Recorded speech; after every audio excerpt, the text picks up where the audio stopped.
Welcome to Chl Rewind. I'm Hammett 2717, joined with Kenneth3000. We will be having Nag from the Area Otters, and likely we'll also have Kyle from the Bulldogs also joining us. This week we'll be going over power rankings of Week 7, the news. Now that there's no trades, it'd be kind of a boring week for us. We have teams that are still having issues with their rosters. Fly Guys of the Spirit getting a 7-game suspension.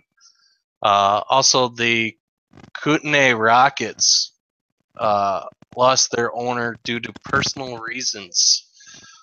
We have all those stories and more. Kenneth, how you doing today? Oh, I'm doing well. How about yourself, Hammett?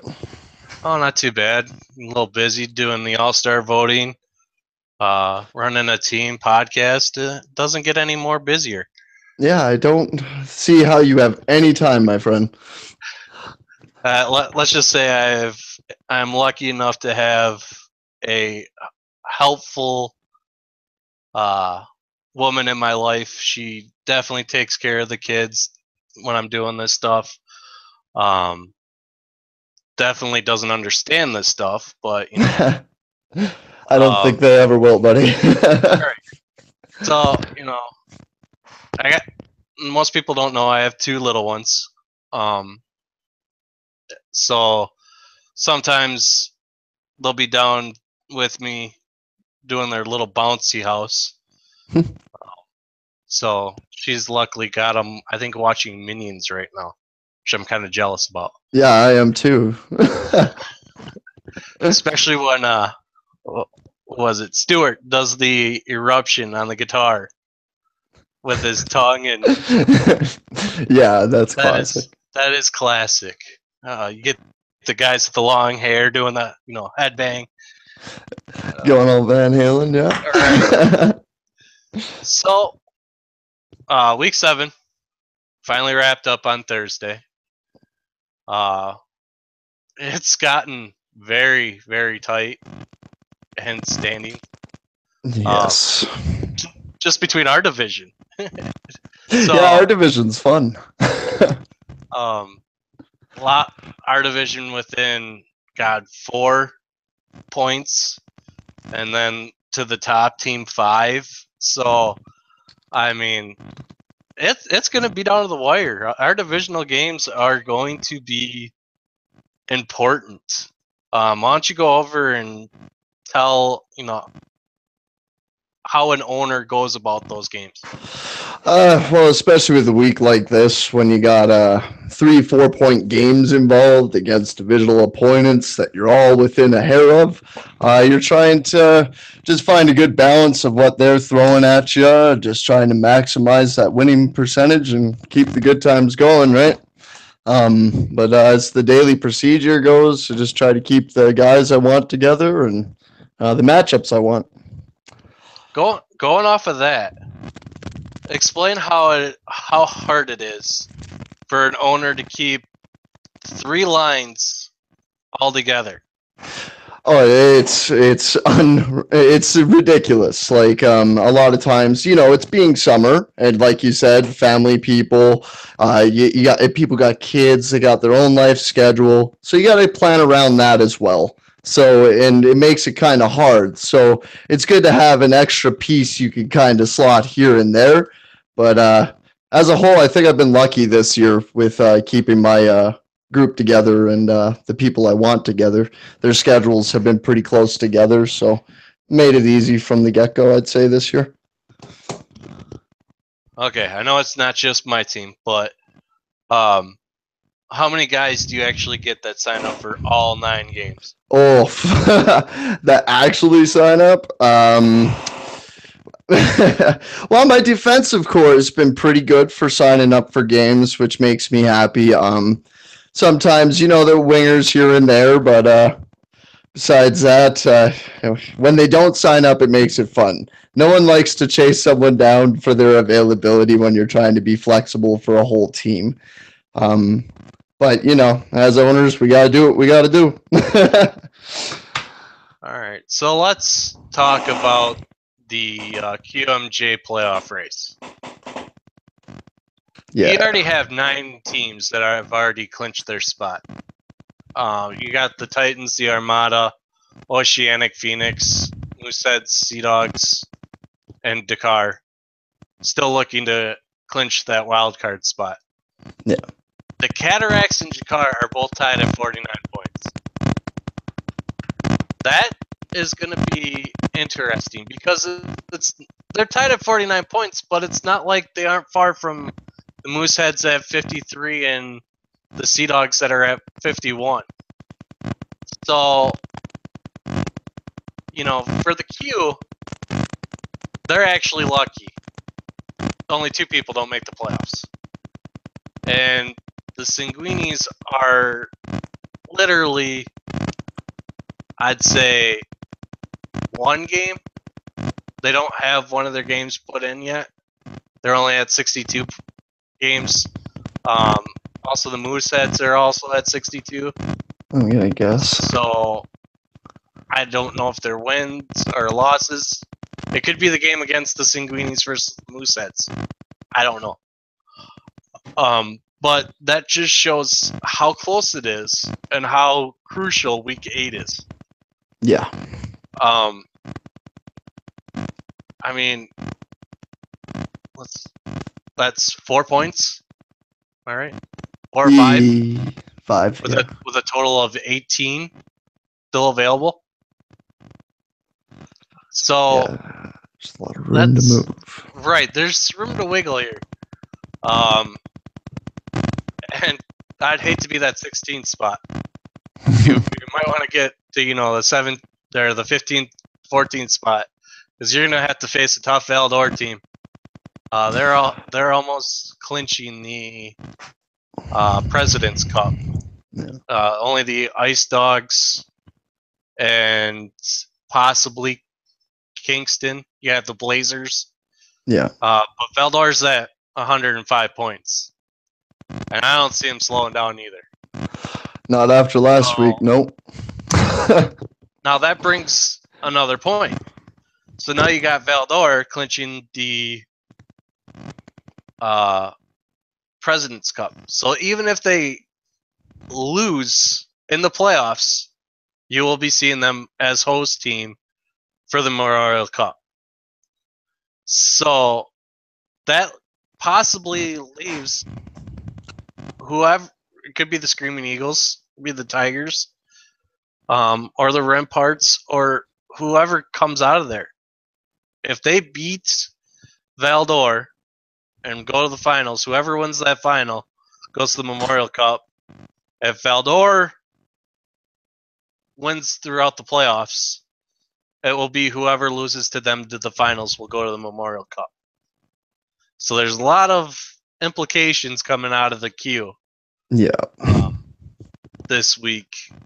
So if Valdor gets the President's Cup, automatically in the Memorial Cup, and then whoever faces them in the finals will get a trip to the Memorial Cup. So that's the Q in a nutshell. Let's move on to the O. The funnel O. Yeah. So you had the Ice Dogs at 100 points. You got Kingston right behind them with 2 points. Behind them with that 98.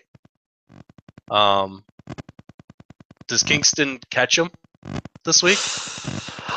I would like to say yes, unfortunately. I think it's going to be a good week for Kingston, just me personally. So now in the O, a total of 4 teams do not make the playoffs. Right now, that's the Steelheads. The Colts were eliminated last week. You have the Kitchener Rangers and the Storm. It's looking bleak for the Storm. They're 13 points behind Flint. So Flint wins 2 games, Storm doesn't. That'll be Storm's season. You have the Kitchener Rangers that are at 44. So they could possibly come up and take that last spot from Flint. I'm curious to see. I know Kitchener's one of those teams that are at 18 players. So it'll be interesting to see what the Bugs do about that. Yeah, for sure. Because Do can't be games doing that. get taken away? You know, it's one of those where does Flint now run away after those games are taken away? You know, you don't know what's going to happen because, let's be honest, the Bugs haven't been consistent this season. Yeah. When it came to guys being over roster, under roster. But now, on the other side of that, you have the Spirit, who did clinch a spot, but their owner did get a 7-game suspension this week. So, I mean, they got lucky on that by already clinching a spot.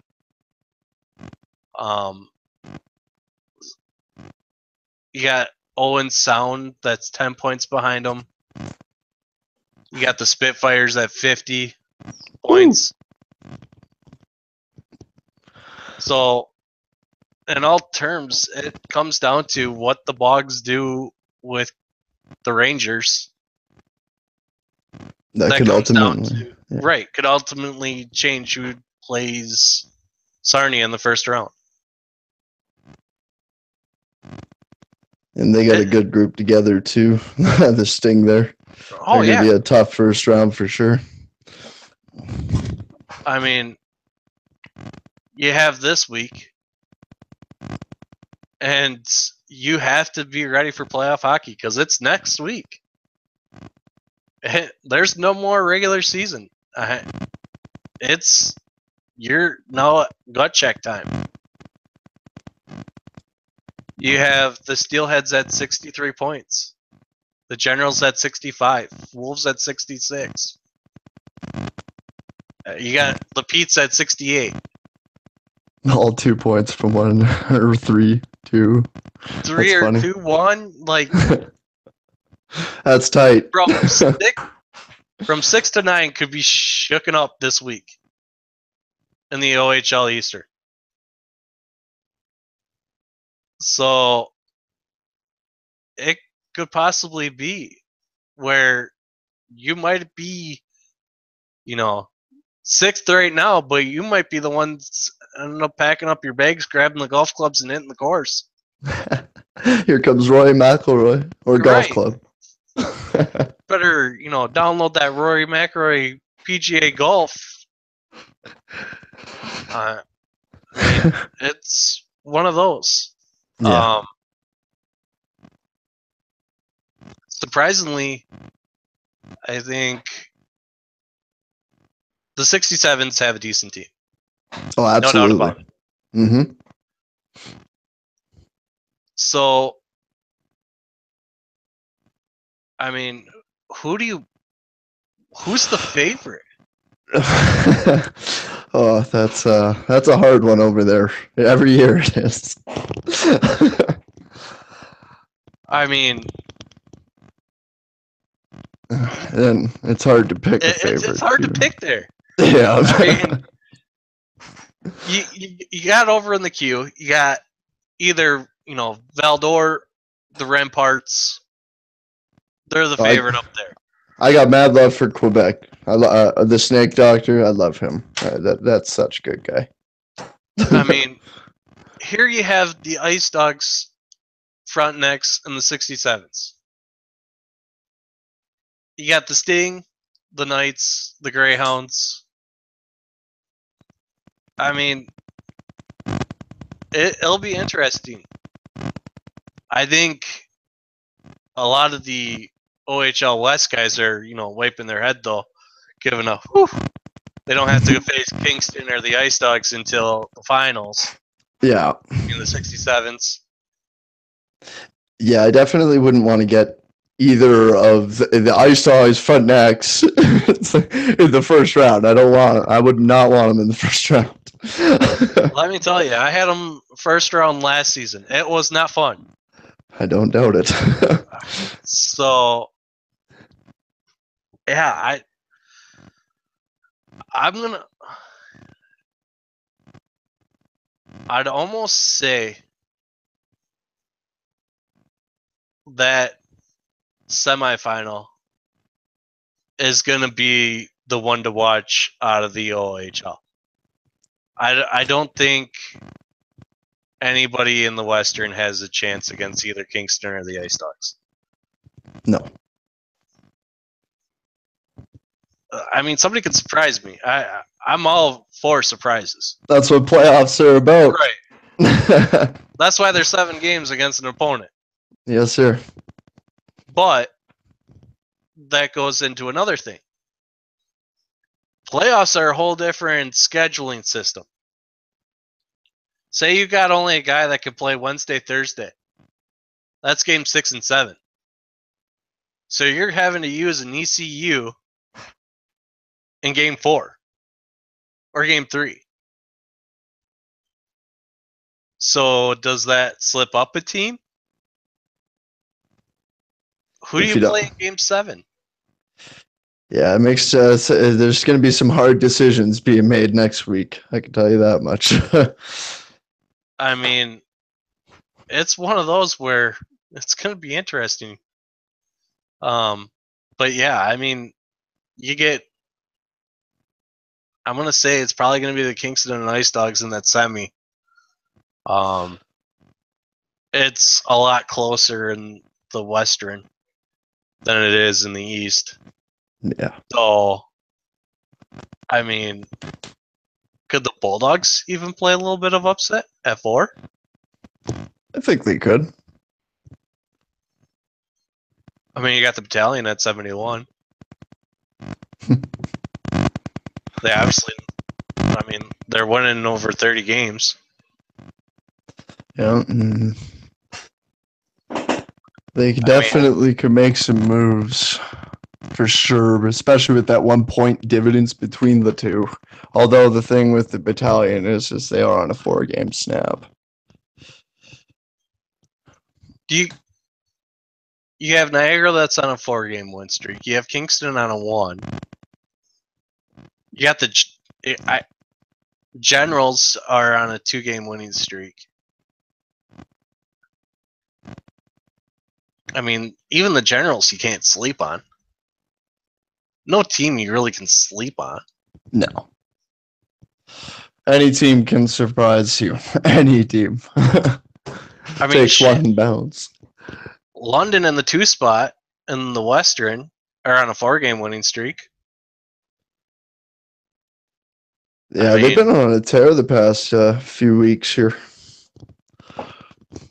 I mean, the thing about the 67s, they have, what was that, 12, 15, and 1 and 1 goal games. I mean, that's what, 28 games? Yeah. That are 1 goal games. So it's not like they're getting blown out or anything. They're keeping them close, and I mean, they're either losing it or they're winning it. They ain't taking it to overtime. Only have 5 overtime games. You'd think there'd be more with that 1 goals a game you would statistic. Think. I mean, they're only 4 goals against higher than Kingston. So it's one of those where I think the 67s are going to be the sleepers out of this one. Well, they definitely have the firepower to make some noise too. And if you're keeping the puck out of your net like that, you're doing good. I mean, you go to the Western, you're talking about Greyhounds, Otters. I mean, the Knights are a 4-game win streak. Sarnia's on a 5-game. So, I mean, that's where you could possibly get. Right now, it'd be the Firebirds versus the Sting, Knights versus Spitfires, TAC versus Greyhounds, Spirit versus Otters.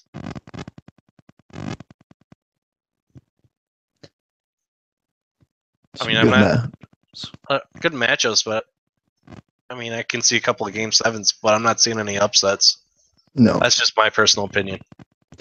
Yeah, they're too close in that division to really call anyone an upsetter either, I think. So, I mean, the one I can call upset, maybe Battalion takes out the Bulldogs in the Eastern. yeah, I could see that as well. But, I mean, do we see the Pete's taking out the 67s? The Wolves taking out Kingston? No. Granted, the Wolves Sorry. have some good players, but it's not just about one line in the playoffs. Yeah. It's who's got the best depth. Yeah, the one-line wonder will only get you through the regular season.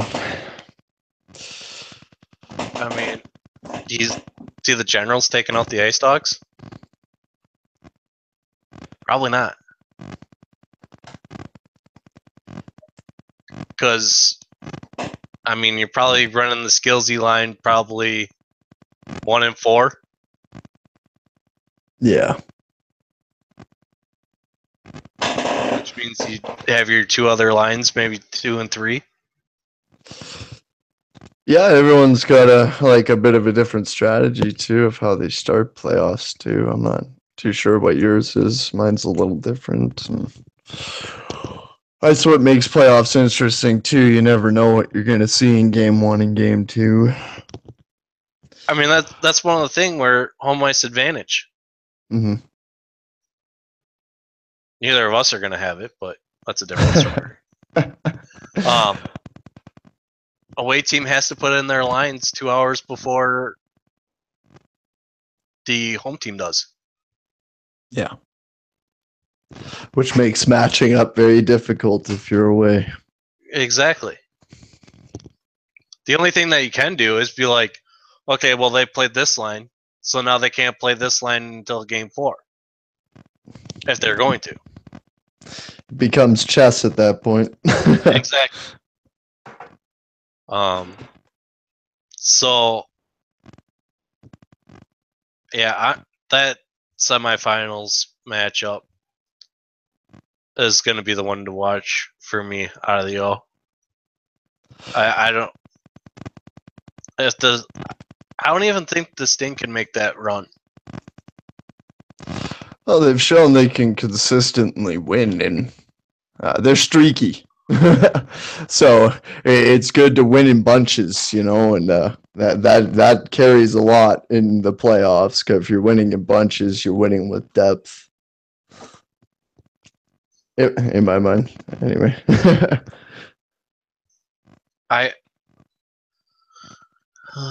Who do you have out of the Yo Western?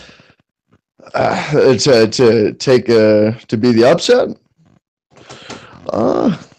If I was going to take anyone, I would really love to see the Spitfires or Otters. The Otters are someone I would like to see make some noise. I think they could definitely do it. Nags always knows how to put together a good group. So I think you could see a lot of them in postseason as well. And experience does carry over a little bit. I'm going to go a little different. I don't think the Spitfires get past Guardian. I just got to show a little love for the Spitfires. Yeah. I don't think they get past the Knights. I'm probably going to say I agree with Nags. Nags is a season owner. Mm-hmm. It's not his first playoff. Definitely not. Knows what he's doing. I'm gonna say I think the Sting have a decent team. They're not slacking at all. No. Neither are the Knights. I think it's probably going to come down to either one of those two. And they're going to have a tough matchup up against the Eastern. Because honestly, I can't pick anybody over either the Ice Dogs, Kingston. No, it's impossible. Not in this division, anyway. I mean, you're probably not going to want to do horse racing against those guys. No. Because you're going to easily be 50-1 odds. At least. Yeah, at least. So, I mean, right now you got I don't you have Valdor in the queue. You have Kingston and the Ice Dogs. You got the Ramparts in the queue. The Screaming Eagles. The queue, it can just be anybody's game. Sure can be. From third. Where it's a little different in the O, where you got 8 versus 1, 7 versus 2. You got 1 versus 16, 2 versus 15, and so forth and so forth. Where there can be upsets there once you get farther on. Yeah, absolutely. And there are also a lot of teams in that 1 point spread in there as well again. So there could be a lot of movement in there as well. Right. So it's up hard. In the air. Up in the air. Right. It's hard to pick anybody in the queue. I mean, you have the shoe-ins. You got Valdor. You got the Ramparts. I mean, but once you get past those guys, you got the Screaming Eagles, the Tigers, the Olympics, the Huskies, and the Islanders all within 1 point of each other. From 3 to 7 is all 1 point. I mean, it's going to be interesting. And down to the wire. Right. I played against the Tigers in club. I've played against the Huskies. Both of them have solid lines. The Islanders have, you got Hippie Girl there. You got Skull. You got the Wildcats. They have Gensel and Peace, Major Dixie. Like, definitely some firepower. Some firepower there in the 8th spot. I mean, the Voltigeurs have Steelers fan, who is one of the best goalies I've ever seen. I don't know if they play him as goalie. They play him at defense. Steelers fan is an X factor on that team because he can play multiple positions and very well at multiple positions. It's good to have a guy like that. I had Bacon Weave do that for me last year. It's good to have that versatility. I mean, don't get me wrong. I can play goalie. I can play defense. But you stick me on forward, it gets shaky then. Yeah. It's like me on a wing, buddy. My knees are shaking. Wait, what's the deke button again? So, it's one of those. I mean, the Husky went out and got Gostisbehere to make him even more potent. Yeah. So that's one of those. Talent. Right. One of those where he goes, they're only 5 points behind the Screaming Eagles. So they could possibly get up to the 3rd spot. So, but there's another thing right there.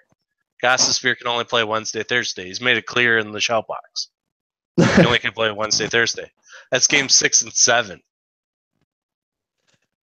So, yeah, that's going to be tough to work around. So that's one of those where you're going to have to see the power of a TC roster. So, I mean, it's one of those. After this week, there's no TCs put on a roster. So, it's one of those where hopefully you have active TCs. Yeah, you definitely need them this time here. I mean, this last week with roster lock, it hurt me terribly.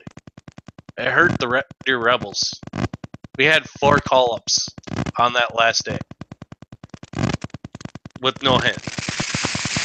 Ooh. So it's one of those trade deadlines over. What do I do? So, Yeah. I mean, right now, if you actually look at my roster, I have 10 call-ups. I think I have like 6 non-call-up TCs. Holy. Yeah. You had to make some moves. They gutted you. They gutted me. So, needless to say, management has been on the horn lately trying to get those guys active. But, I mean, now you go to the W. 6 teams don't make the playoffs. Yeah. You got 2 for the Q, 4 for the O, and 6 don't make it from the W. So Thin pickings. right. Swift Current Broncos are at 60 points. They're the last spot in the 16. They're at 60 points. The Giants are at 17 with 57. And then you have the Hurricanes, the Cougars, both at 55. You pretty much can say the Chiefs are out of it. Yeah. Because there's no way possible that they're going to win out and these 5 teams don't win a single game. Yeah, it's very improbable odds, that's for sure. That is for sure. So pretty much Swift Current wins either one or both their games tonight. It pretty much knocks out the Chiefs if they don't win. So they will most likely will be eliminated tonight. The Warriors have been playing better hockey than what they were. Mm-hmm. They still have lost 4 straight. But it's one of those, it's still 8 points. If they lose both tonight, that's not going to help them. Now that might pinch them a bit for sure. You got the Prince Albert Raiders, who are on a 7-game losing streak. Bad time to go cold. Mm-hmm. Because they're sitting in the 14th spot. Although they're great in 1-goal games.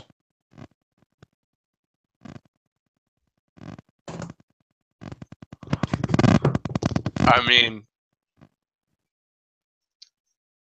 it's a lot of the W games are 1-goal games. No, for sure. I don't know how we got so lucky. You got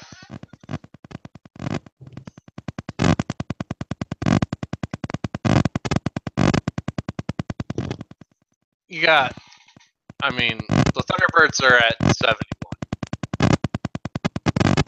The weird part about this division is you get the top 3 teams. The playoff system is still like Valdor or the Q. So you might have the top 3 in your division. You might still have the wild cards. But you're still going off of points. I mean, the whole BC conference is already clinched. Yeah. Our division. You got the Blazers there, you got the Rockets, and you got the Royals. You got Pats, the Blades, clinched in the East with Brandon still with 68 points. The only one from our division has been the Kootenay Ice. The Calgary Hitmen and the Oil Kings are both tied at 73. The Hitmen hold the tiebreaker off of more wins. Yep.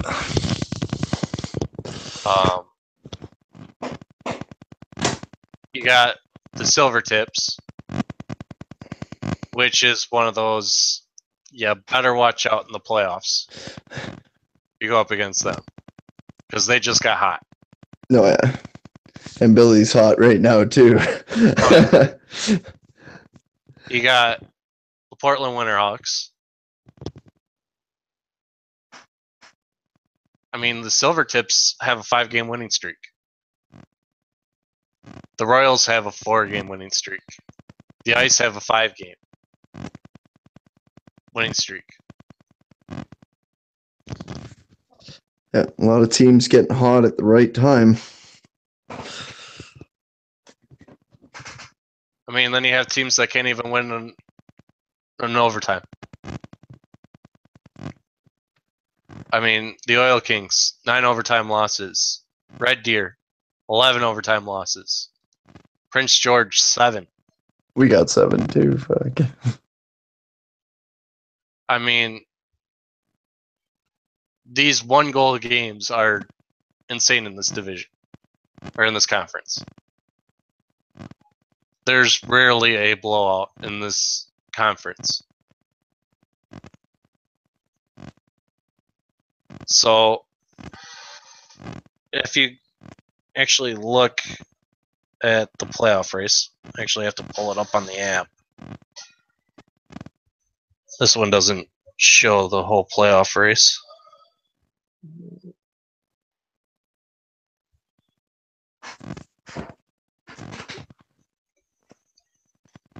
Currently, right now, you have the Blazers in first. You got the Rockets in the 2 spot, the Silver Tips in the 3 spot, Pats in the 4, Ice in the 5, 6 is Winterhawks, 7's Blades, 8 is Royals. So the top 8 spots have clinched. You got Calgary in the 9, the Oil Kings in the 10, the Seattle Thunderbirds in 11, Wheat Kings 12, and then you have the Rebels, Raiders, the Americans, and the Broncos all with the wild card spots. So right now it'd be the Broncos facing the Blazers, the Americans playing the Rockets, the Raiders playing the Silver Tips, the Rebels playing the Pats, Wheat Kings versus the Ice, Winterhawks versus the Thunderbirds,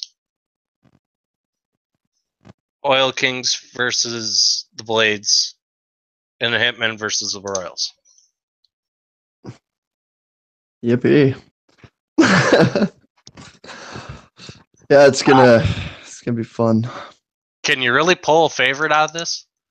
No. I mean, you got the Blazers, you got the Rockets and the Silver Tips and the Pats. Yeah. Like, but, I mean, you have the Royals, the Blades, and the Winterhawks at 6, 7, and 8. I mean, It's going to be a very even playoff throughout to the finals, I think.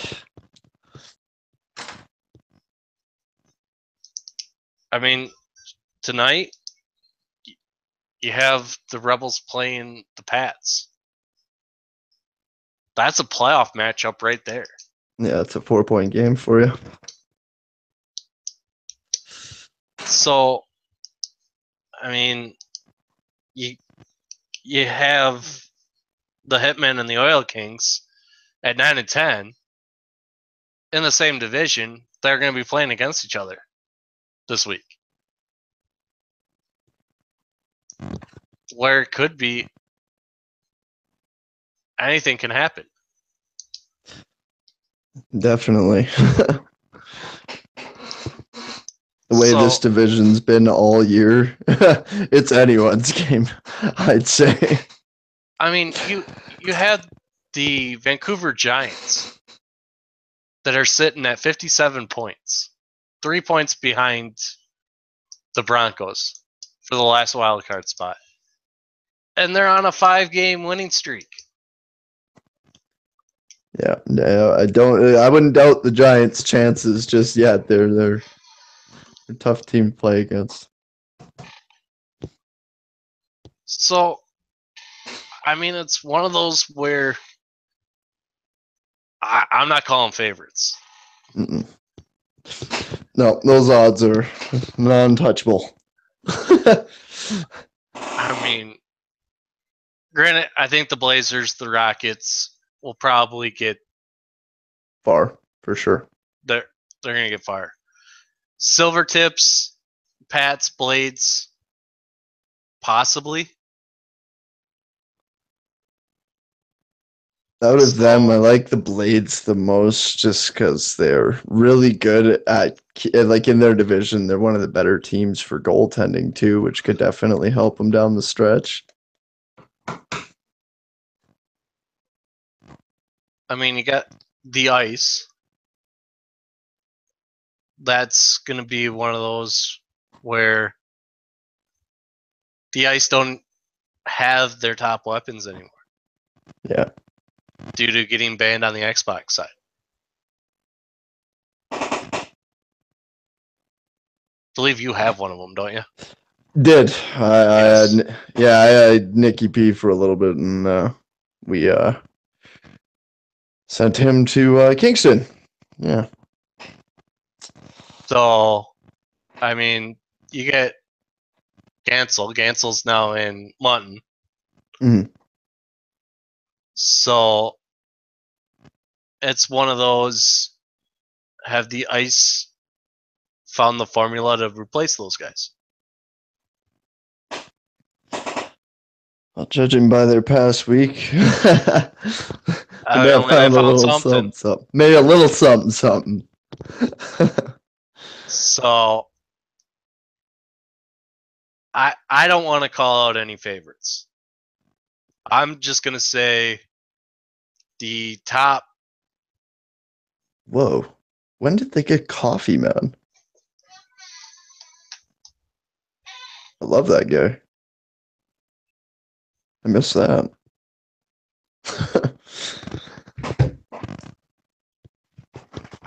So, yeah, man, no, I definitely agree with you. It's going to be toss in the hat and see who comes out in the semis, maybe, finals.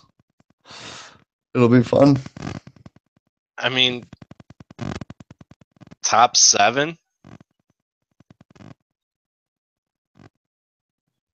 Top 7 teams, maybe? Maybe. Have a chance.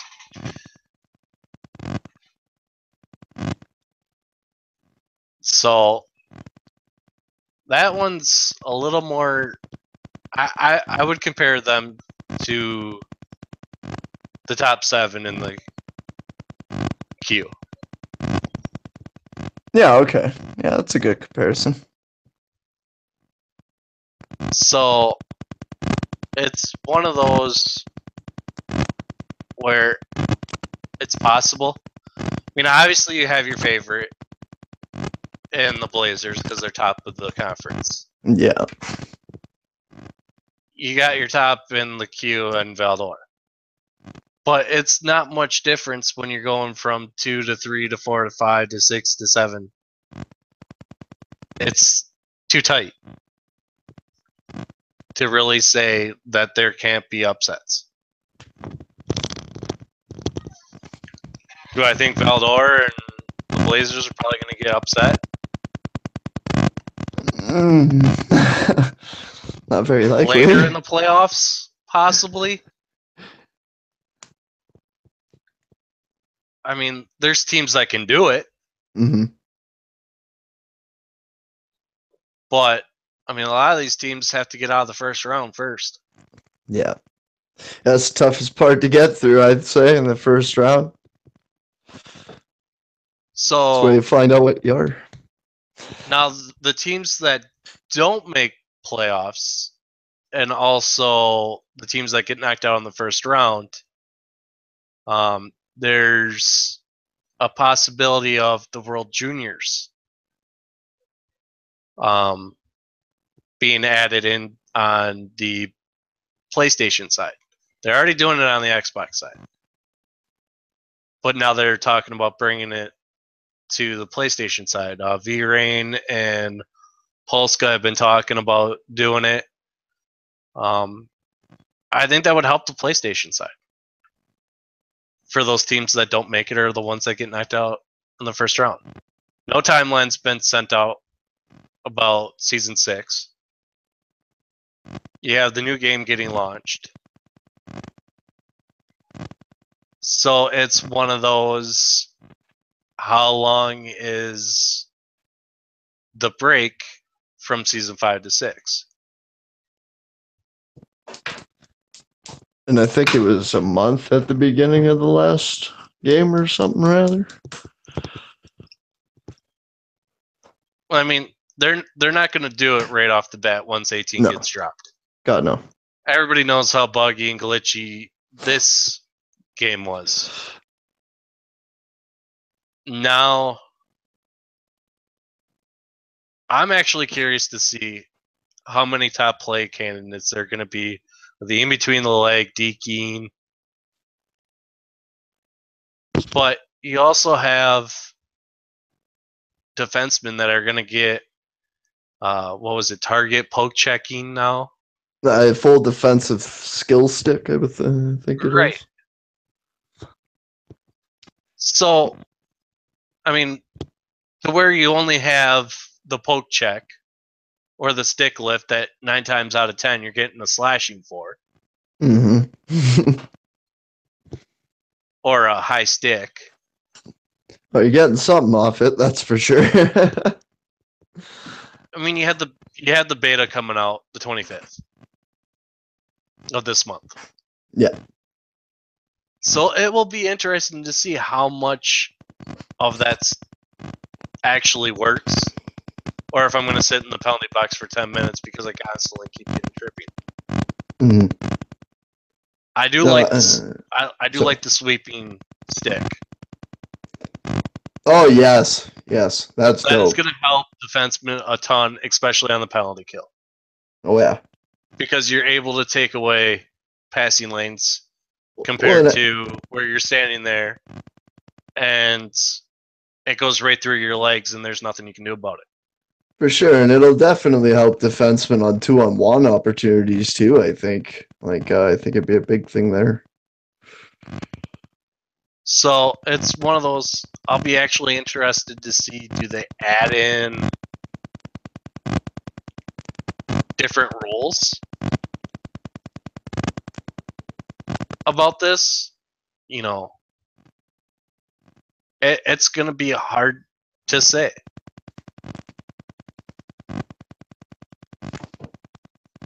It's one of those, we'll have to wait and see. Because the rule changing process is very long process. First it goes to the uppers, then it gets voted on, so forth and so forth. So it might not be season 6 where we see the rule changes. It will be more towards 7 and 8 if there is any rule changes. I don't see him doing anything mid-season. No. No, it's never good mid-season either. I think it's a better chance of it going over people's heads. It's better to start a season off with a rule change. I think they need to keep everything the same. They just need to reword the rules. Yeah. Yeah, it's little things, right? Like, what was that one? Make a video about what is ragging the puck. It will knock out about 80% of your ragging the puck action center reports. Yes. There's resetting, then there's ragging the puck. I mean, diving in the offensive zone. Everybody knows what it is. You can't dive, but there's still gray areas on it.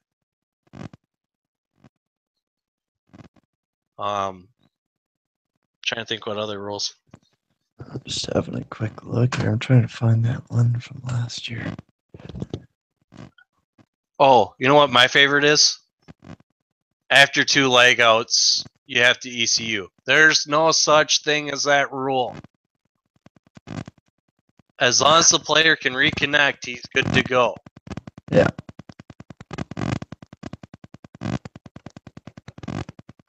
And if anybody can find it in the rule book and send it to me, I'll take my comments back. But there's no such thing. I've looked in the rule book, and unless it's hiding on me, there's no such thing.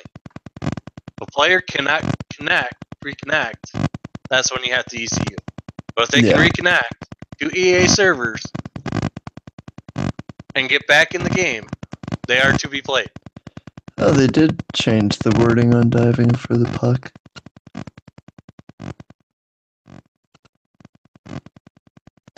Looks different now. So it's one of those things where, so diving for the puck in the offensive zone, it's pretty much where you're laying on the ground, taking away the passing lane. One of the gray areas is, does that mean kneeling on the side of the board so they can't pass it out the boards?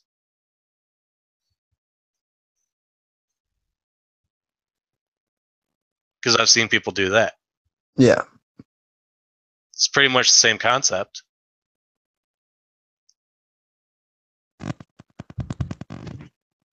So, I mean, it's one of those things where there's too much gray area.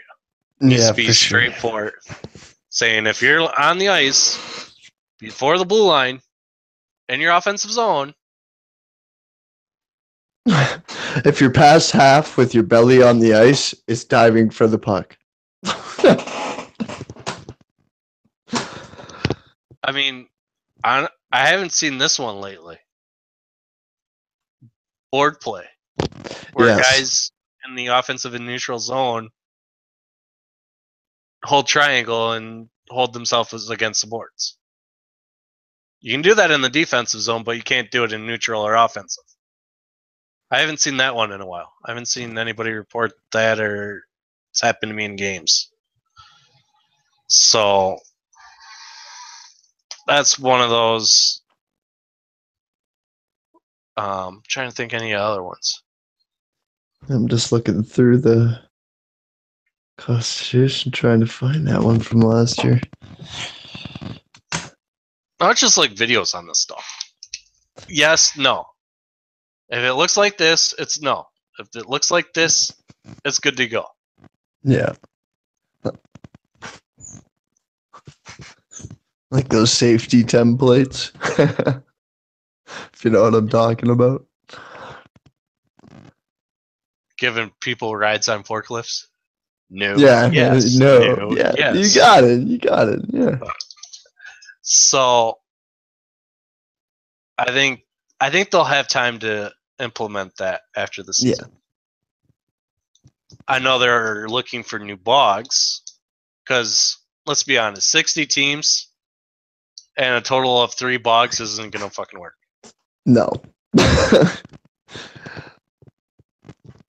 I mean, that's too much work for those guys. I'm trying to think here.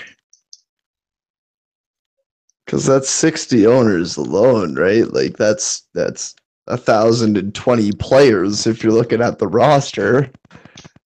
Well, So it's not even that. Yeah, Think of how many people. Think of how many IR requests there are in the summer. A lot. I've had my Think GM of on them. Player removals. Yeah.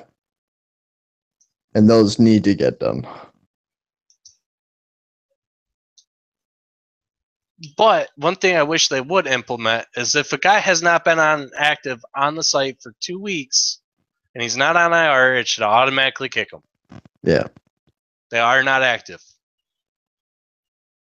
If they have not been on the site, that means they haven't signed up for games. That means they haven't sent their owner a message saying, hey, I need IR. I'm going away. Like, if you're just going to stop playing, have the constant decency just to say, hey, I don't want to play this stuff anymore. Yeah. It does everyone a big favor. It really does. Because if you're not going to take the spot, someone else will, and it's always good to find the active ones and try to weed it out, right? So we can keep the LG growing. I mean, one of the things I think they need to do, though, is I understand if a person gets a job and the time it's just not working out, they have to quit LG, their owner, or whatever. Yeah. I could see them getting a 2-season ban. They cannot sign up for the season that they are banned for. Mm-hmm. But I think there should be a way for them to be able to step down. Yeah, like under a special circumstance, of course, right? Like at the end of the day, life is life, and sometimes you got to step away to take care of the home stuff, right? I mean, I understand, okay, if they step down, they get stuck on the no management list. I understand that. Yeah. Give them a 2-season no management ban. I'm fine with that. Mm-hmm. But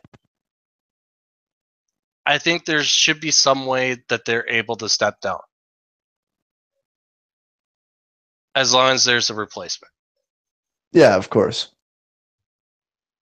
I mean, even if they get just moved down to a general manager or, just where they're not the owner anymore. I don't think that they can't be AGM just because the contracts and that way they can't be called up and all that stuff. But I think there should be a way of them to be able to step down. Yeah, or even receiving a ban. Even a protection status, even. I think that might even be interesting. Now, they did the protection back in Season 3. Yeah. Where you could hold off people from getting called up. Mm-hmm. But that was when this stuff was new. I mean, to be honest, there's not as many people being called up. Next season, there's going to be even less. Less, yeah. Because now we're getting to the point where players that were up in the NHL before are now getting shuffled down now that there's more and better talent coming up. Mm-hmm. So it'll be interesting to see. I just don't think a guy that, hey, family comes first. Mm-hmm. But I shouldn't have to pay $40 to come back. or whatever it is. I understand not having the no management list because you're afraid that, you know, it might happen again and you're going to have to do other. I understand that. But you shouldn't have to pay $40 to come back. No. For a family issue. No, I agree with that completely as well. Now, I understand with other players where they go just straight, I quit. But they're able to buy out their bands. Where owners aren't. Or any type of management. That would take away probably some of the double account, second accounts issue. Yeah. Because they don't want to, they can't buy out their bands. So, I mean, part of me understands the site needs revenue. But to a point where you're gonna slap a guy on the wrist for being a family man just doesn't seem right to me. No. Now, granted, there's some people that just should get site bans rather than just management bans. Yes. I mean, to a point where some stuff should just not be allowed. There's got to be a line drawn for sure. So that's where I think that should be looked at, in my opinion. But one thing that I would like is for there not to be a grace period for new owners where they don't get in trouble for doing illegal stuff. Mm-hmm. When they sign up and a mass message is sent out saying that you accept, that you have read the Constitution, you understand it, you don't have a question, that's pretty much your liability waiver saying, hey, I'll take the suspension. Yeah. So where a team does something wrong, you shouldn't just pat them on the back. It's okay. We understand you're new. Well, no, they've said they've read the rules. It makes other owners look bad. Mm-hmm. And everyone should read the rules anyway. Like, even like when I start my team past 2 seasons, I make sure everyone read and confirms the rules as well.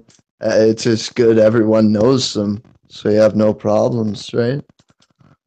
I mean, one of the new ones that just shocks me is how can you be an owner and not know the disconnect procedure?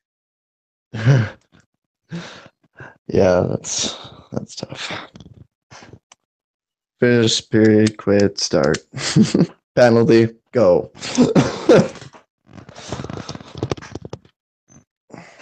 Like, it just amazes me. Teams going for forfeits it's sad that you're that scared. I understand there's time allotment and everything, but that's what reschedules are for. Mm-hmm. I mean, if you're having a problem with a guy reconnecting, or, you know, it does take time for you to get an ECU. I mean, they say the good practice is to have an ECU on standby. Yeah. What guy on the TC roster is just going to sit in your party for half an hour waiting for somebody to disconnect? Doesn't happen. No. And also, it's a quick way of getting them down real quick, too. Right. So, and it takes time for, okay, say, hey, yeah, I can play. I'm logging on now. By the time he logs in his PlayStation, gets in the party, you know, hops on EA finally gets that to load up, gets into Club Challenge, I mean, you're at least 10, 15 minutes. Mhm. Because, you know, it's not like they're running to their PlayStation. Yeah. So, I mean, it's almost to the point where you got to be like, you know, hey, we're done through 2 periods. I got to play my 9:30 game. You know, can we reschedule this for Thursday after our first game? Yeah. And it works out for And everyone you that play way, right? 1 period. Yeah. You have 3 roster guys and 3 ECUs. You're good to go. It's Yes, a sir. lot better than having a forfeit. Absolutely. You know how many Nope. losses I've taken this season just making sure I could go that night? You know what I mean? Like, it happens. We all want to play. I mean, like I was talking to you earlier, Mhm. I went up against 2 division opponents with an ECU defenseman. Just so I didn't have to forfeit. I mean, earlier in the year, I had to use a right wing on defense to make sure I didn't forfeit. Yeah, it's tough when you have to make those moves. But it's good for the team as a whole, I think. I mean, I honestly, I'd love if Medicine Hat just got disbanded. Yeah. Having that many forfeits is just a shame on the league. Yeah, or How find is- someone that how wants is it.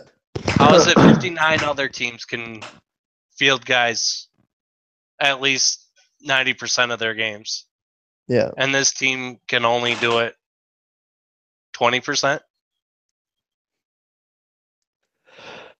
Yeah, it's not good. That's for sure.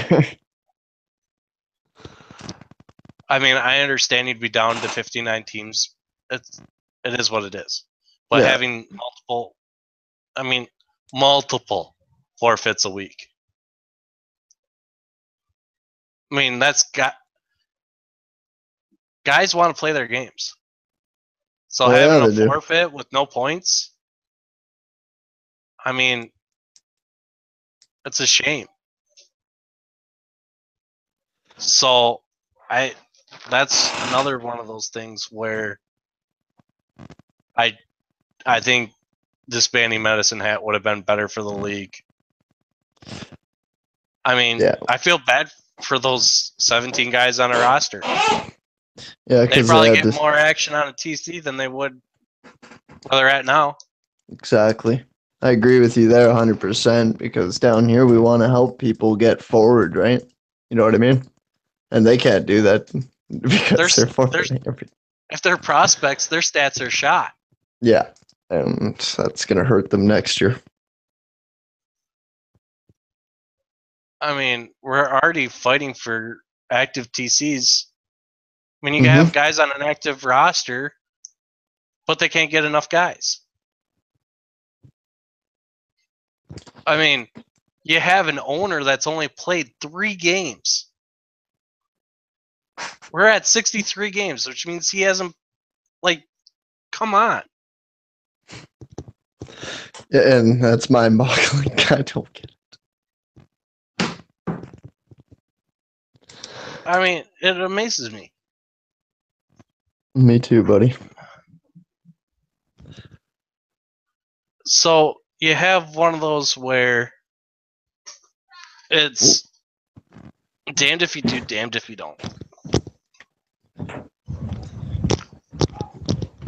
Yeah, and I absolutely agree with you there.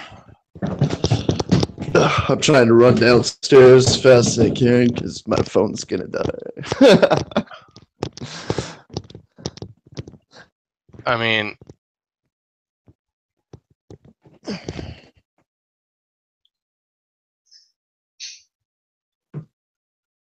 so now Kitchener Rangers are now at 17 players. Awesome. Tupac Eiserman just got sent from regular level to training camp. So obviously they've now seen that there was an issue there. So it's curious to see if now they're actually going to do a suspension or whatever. Because the guy shouldn't have even have been eligible to be called up because he was already called up to the AHL. Yeah. I mean, they knew what they were doing. Because the guy was called up to AHL before he was called up to the regular roster. With plenty of time to be resent down. Yeah. And then you had 17 players and you do a waiver claim. So they knew it was going to send him over roster. Had to have. I mean, it just amazes me that, I mean, it's now Sunday of week 8, and we're now just getting to this stuff. I know. But I guess for all the new guys, it's a learning curve. I don't know. But on a positive note, we have Season 5 All-Star voting that ends tomorrow. So everybody get your last-minute votes in. Yeah, get off fishy. I know. I was going through most of them. There's a lot of ties. I've been talking with T-Sibs. I do not know what the tiebreaker is. Let's just make sure there's not a tie so nobody's upset. It's a 1v1 battle to the death. Right. Also, you have people going, hey, we have an all-star game. There's not going to be an all-star game. I'm only one man. Yeah. It's going to be voting, and then those guys will get their awards. So make sure you guys go out, vote for your teams.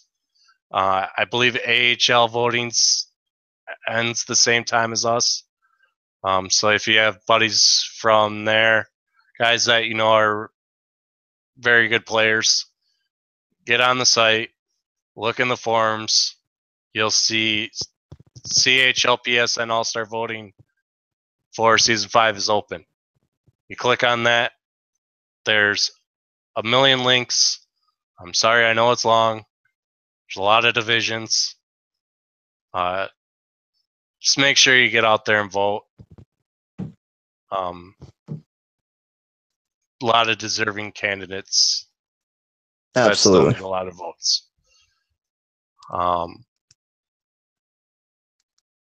Trying to believe.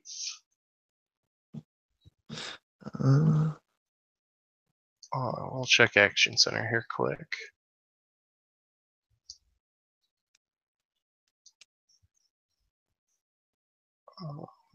I think I'm good.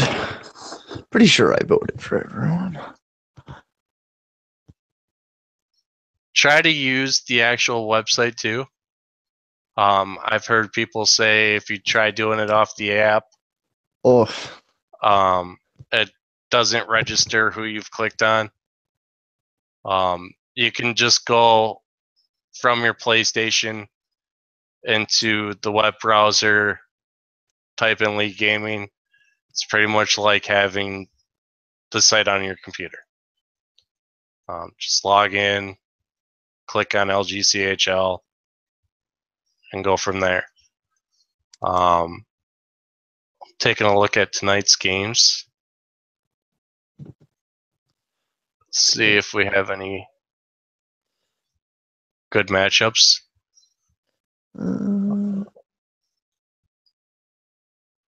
Well, I'll tell you, Jakar didn't get lucky, though.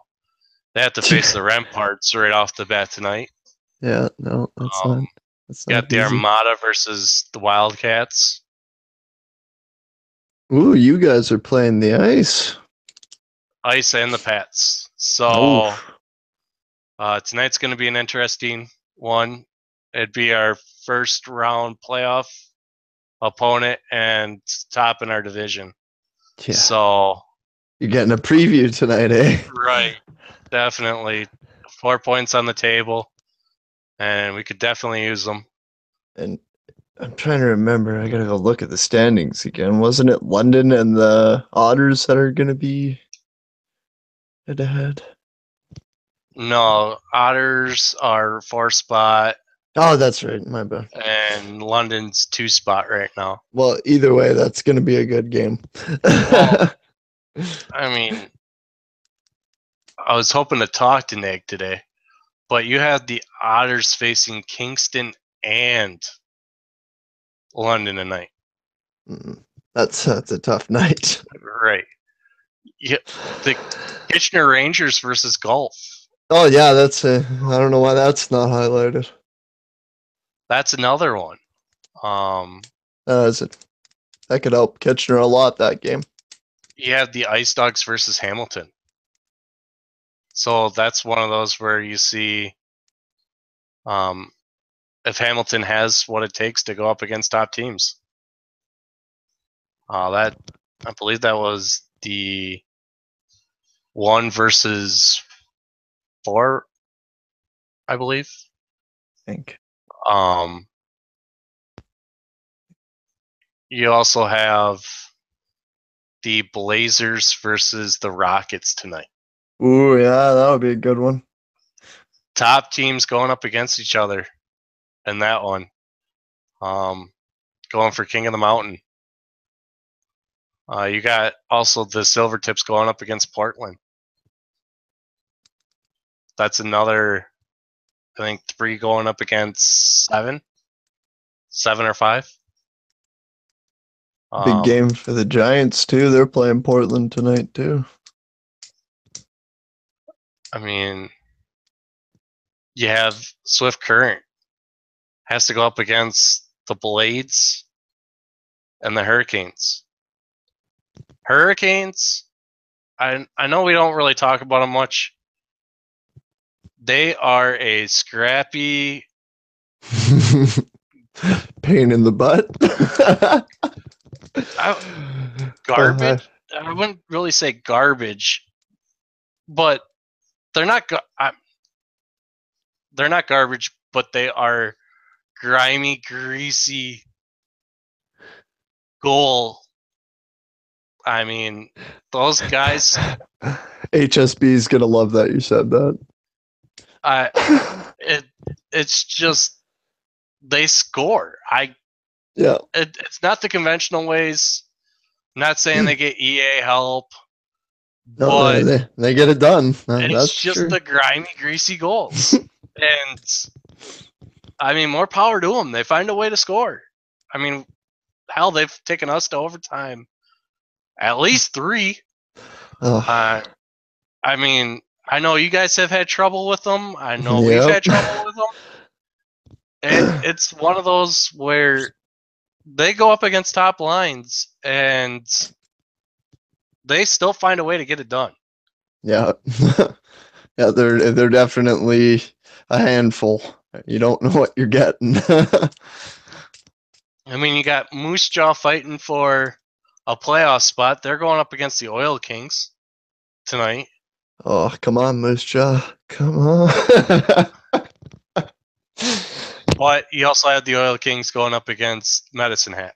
Yeah, I know. So you don't know if they're going to show up or not. No. I really hope they do, though. I really hope they do. Blades also go up against Medicine Hat.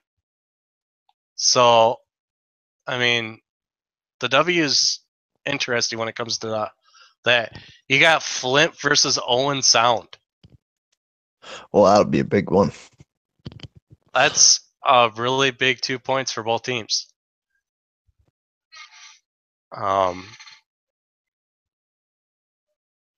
Well, you got Knights versus the Generals. You got the Wolves going up against the 67s. Spitfires against Owen Sound, another big one. The the Pete's going up against Sarnia. Oh, That's yeah. one of those to see where you stand. Battalion versus Flint. You got the Spirit going up against the Greyhounds. That could be an interesting game. So that's what, your 5 spot going up against 3? Yeah. So, I mean, that's one of those where those 2 points are big. Pats versus Wheat Kings. Wheat Kings are in a playoff spot. Pats are up at the top of the conference. Yeah. Calgary versus the Hurricanes. You got Moose Jaw going up against Prince Albert. Prince Albert on the losing streak. The Moose Jaw trying to catch a hot streak to get into the playoffs. Got Battalion versus the Hamilton Bulldogs. It's another one. I believe that's 4 and 5 in that division. I think so as well. You got Gatineau versus the Islanders. That's top teams going at it. I believe Gatineau's 4. The Islanders are like 7. And Lethbridge actually plays the Broncos tonight too, so that could help Lethbridge a lot if they got a win out of there. Right? You got Tri-City and Seattle going at it. That'll be a good game. Thunderbirds have been just ripping it up lately. They beat us twice in overtime last week. Like, yeah, they're. But that's not looking good for the Chiefs. They have to go up against Victoriaville tonight. No. Trying to see what their other one is. Oh, the Cape Breton Victoriaville game will be good too. Where am I missing that? Oh yeah. You got the Islanders going up against the Tigers too. So, like we said, this is gonna be a hell of a week. I hope there's lots of streams up. Oh yeah. I'm not playing. I'm gonna be watching.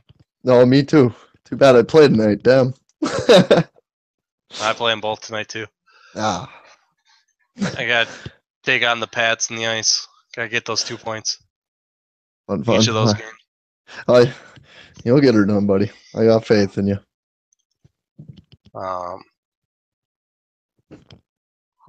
We got Oceanic versus Sherbrooke.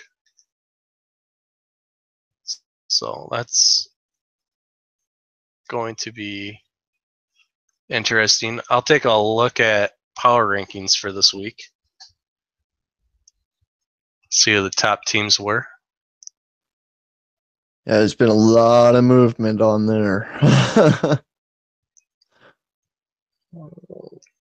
Go here.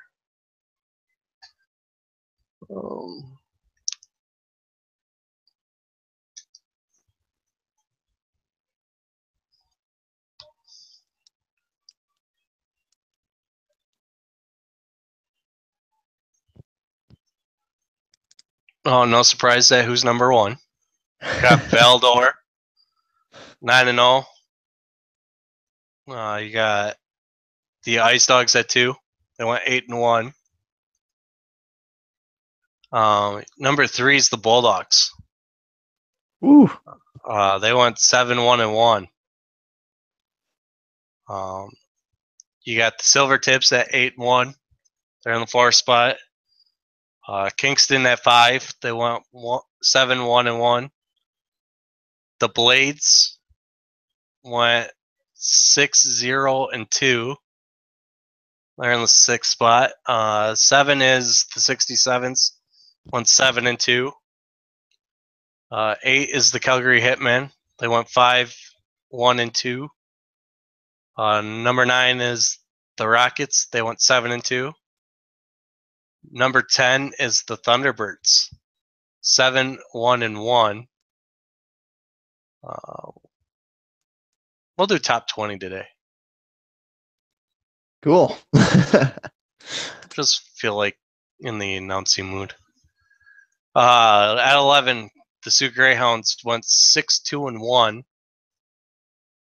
At number 12, you have the Vancouver Giants. They went 6-2-1. At 13, you have the Knights. Went 5-2-1. You have the Car at 14 with a 5-3 record.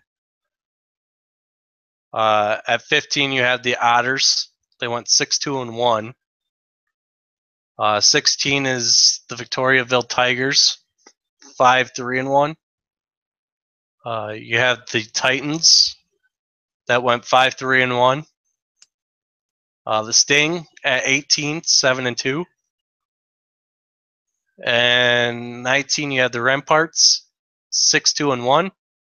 And then the Islanders at the 20 spot going 5-3-1. So there's some teams that haven't seen the top 20 many weeks this week, that are in this week. Yeah. You got Thunderbirds, the Giants, Titans.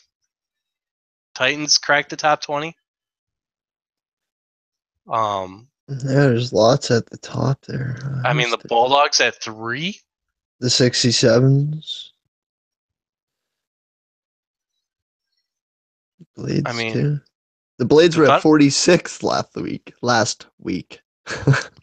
That's crazy. I mean, the Giants are at 12. They were at 51. Yeah, they're rolling right now. The Blades are at 6 this week. They were at 46. You got the 67s that are at 7 that were at 37.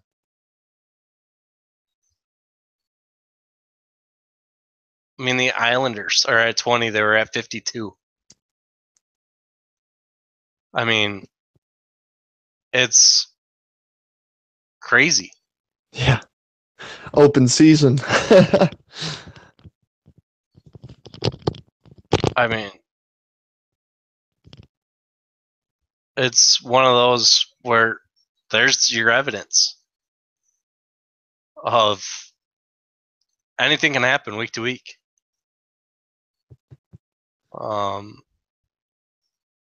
Let's take a look at hot goalies. You got Dirty Bird, 2012.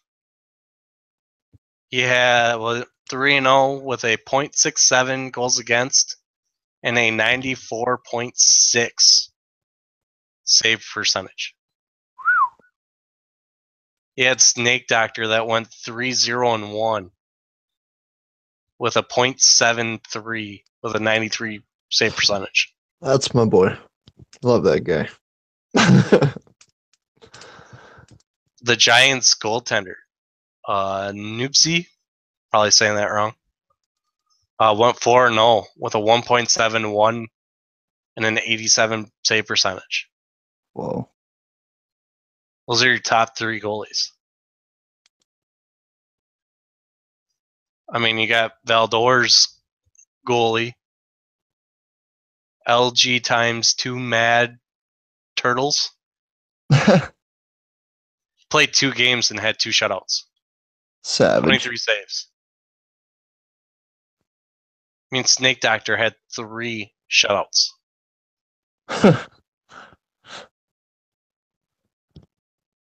I mean, that's not Hot Wheels.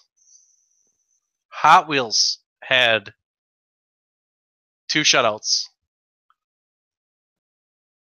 Won 3-2 with a 2.4 and an 84.4.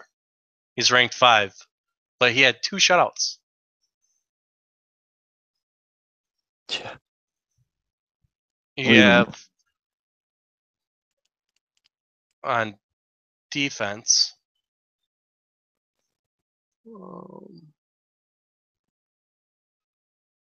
You have Weapon C. I went 3-0 with 9 points and a +9.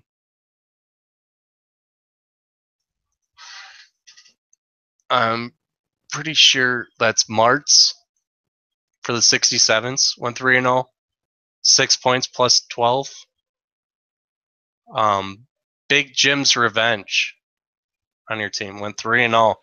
Yeah, 7 he's points gorgeous. plus 14. He's been a big help to us this season for sure. He's also up for All-Star voting. And, yes, he is. He needs a couple of votes. Help my boy out, boys. I know I think he's in the 4th spot right now. Yeah, he's been up there, but. So let's get Big Jim some votes as long as he doesn't pass me. Yeah, as long as he doesn't pass Hammett, we're good.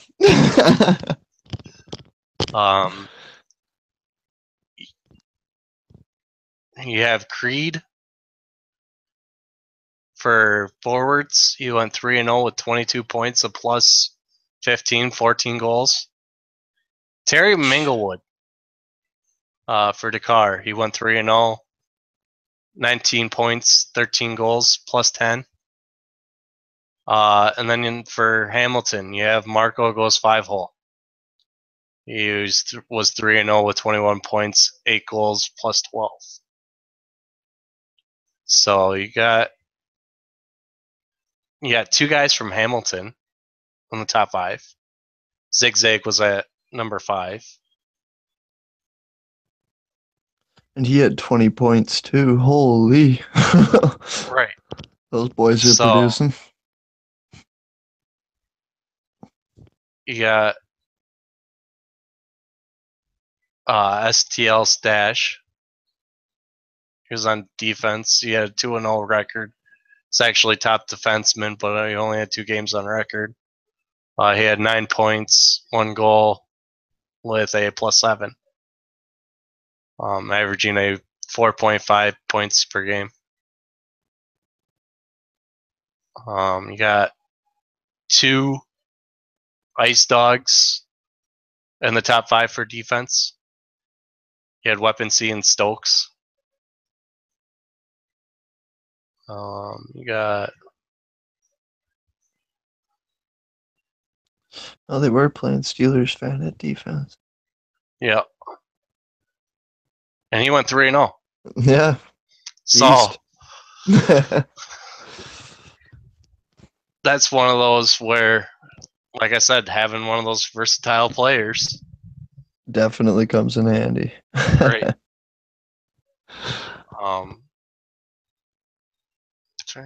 You also have, let's see here. Ooh, excuse me.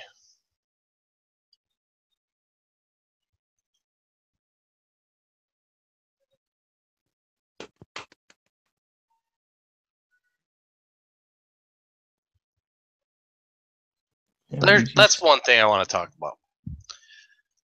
So does EA like actually literally count blocks?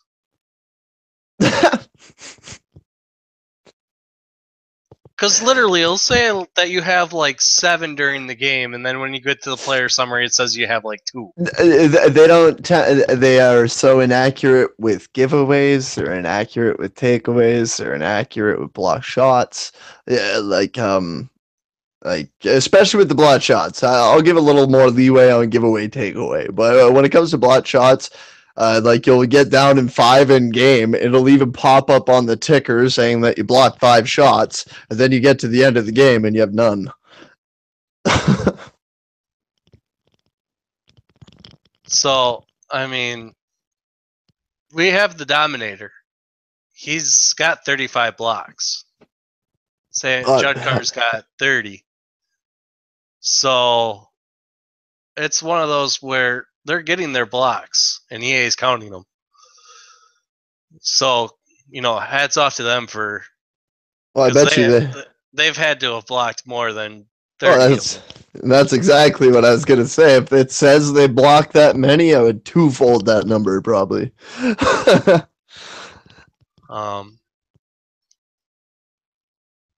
You got myself and Top Thugs. That was that lovely 5-minute major I took against the Hitmen.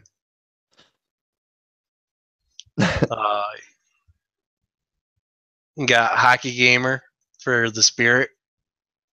It's got 132 penalty minutes. I like Next, that F7 guy. F7 has 112. But he's 21-0. Right.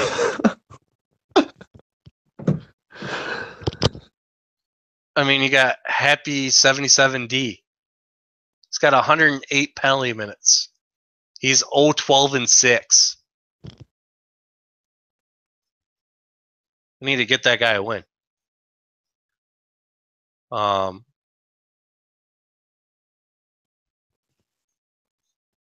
Actually, that doesn't even make sense.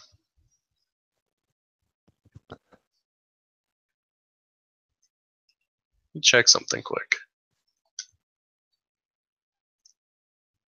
Yeah, please do.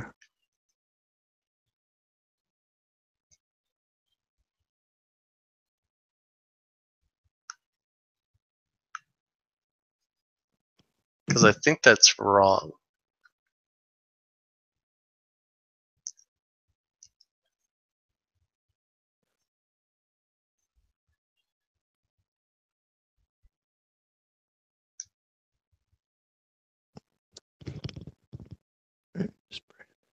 Yeah, those records are wrong. Because it has me at 7-14. And I'm actually 11-8-2. So I believe those records are wrong. I'll look up Happy's here. Because Happy is once this loads.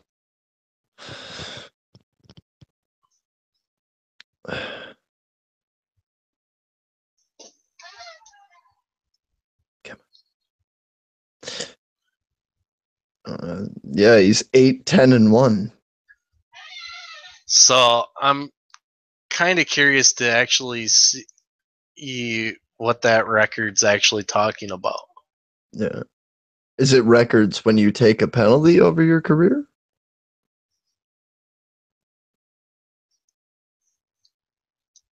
Would that make sense? I don't think so. No, That wouldn't really make sense. No, it'd be a pointless statistic.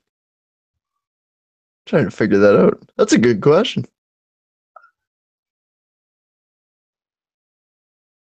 Because F7 isn't 21-0.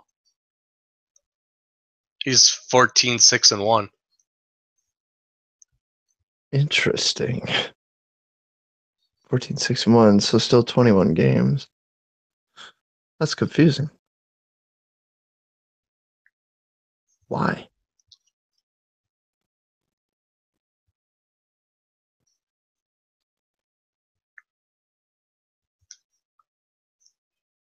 So yeah, that's A little mind-boggling. right.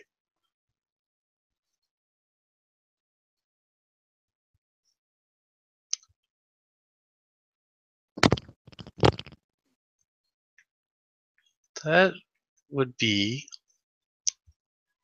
one of those where only Trista would be able to explain. Yeah.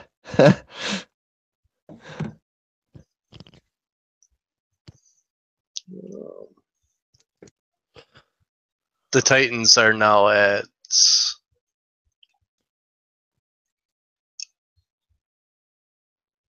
must be down at regular level now. So Scorch, Jesse Man, and King Sinster were all give league warnings. I don't think it was the first time I've read that this year.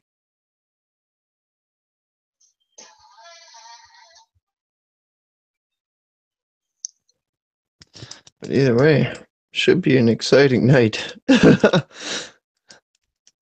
Week at that.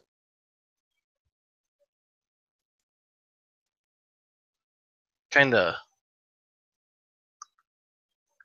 See, that's one of those where I guess I just don't understand.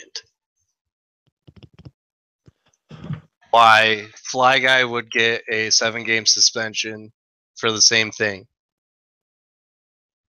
and Scorch and them all just receive a league warning.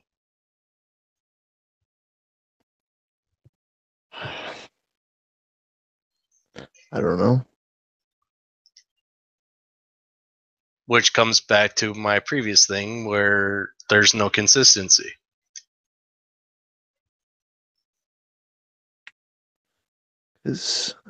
What else have they done?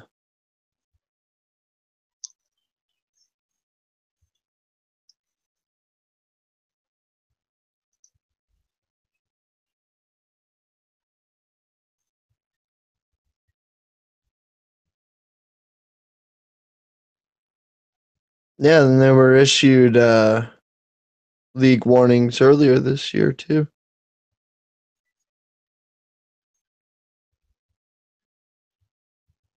I knew I saw that.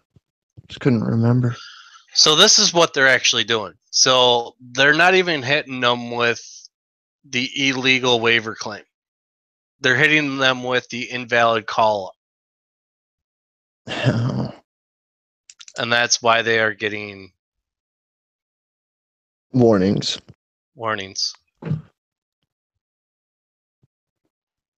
And the owner of Kitchener did not contact staff to correct the issue until Thursday, July 13th.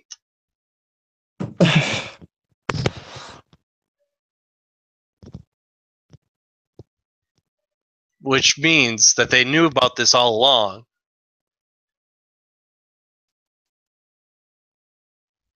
So why are they only getting the league warnings? And not their first league warnings either.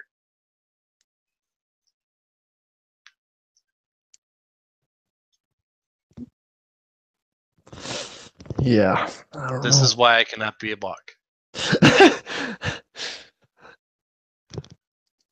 Yeah, you'll go to town.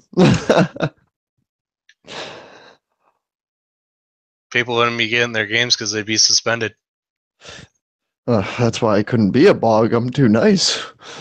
Yeah, but it's one of those things where it's about the integrity of the league. Yeah. Like, how do you not know that your roster is at 18 the whole week? And then you just make contacts with the staff on that Thursday. So you knew the whole week. You're at 18.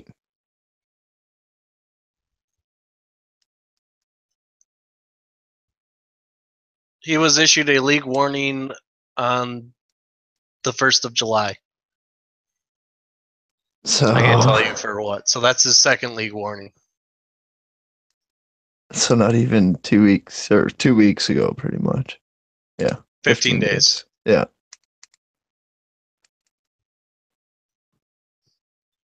So that's where I'm kind of lost. I don't understand stuff.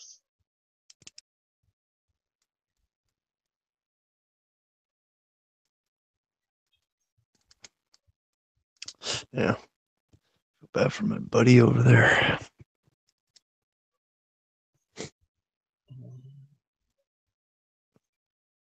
Saw they picked up Magic Mikey though.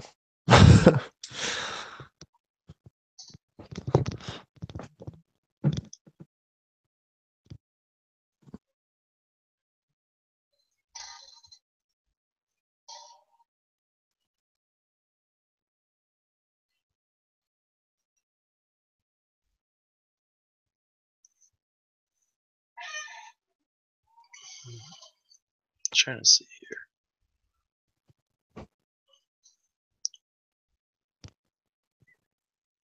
So now this is kind of old news. We all know God's Abomination was the second account. Mm. They forfeited 13 games, which dropped him from 6th to 13th. I believe it was. 6th from 6th to 16th.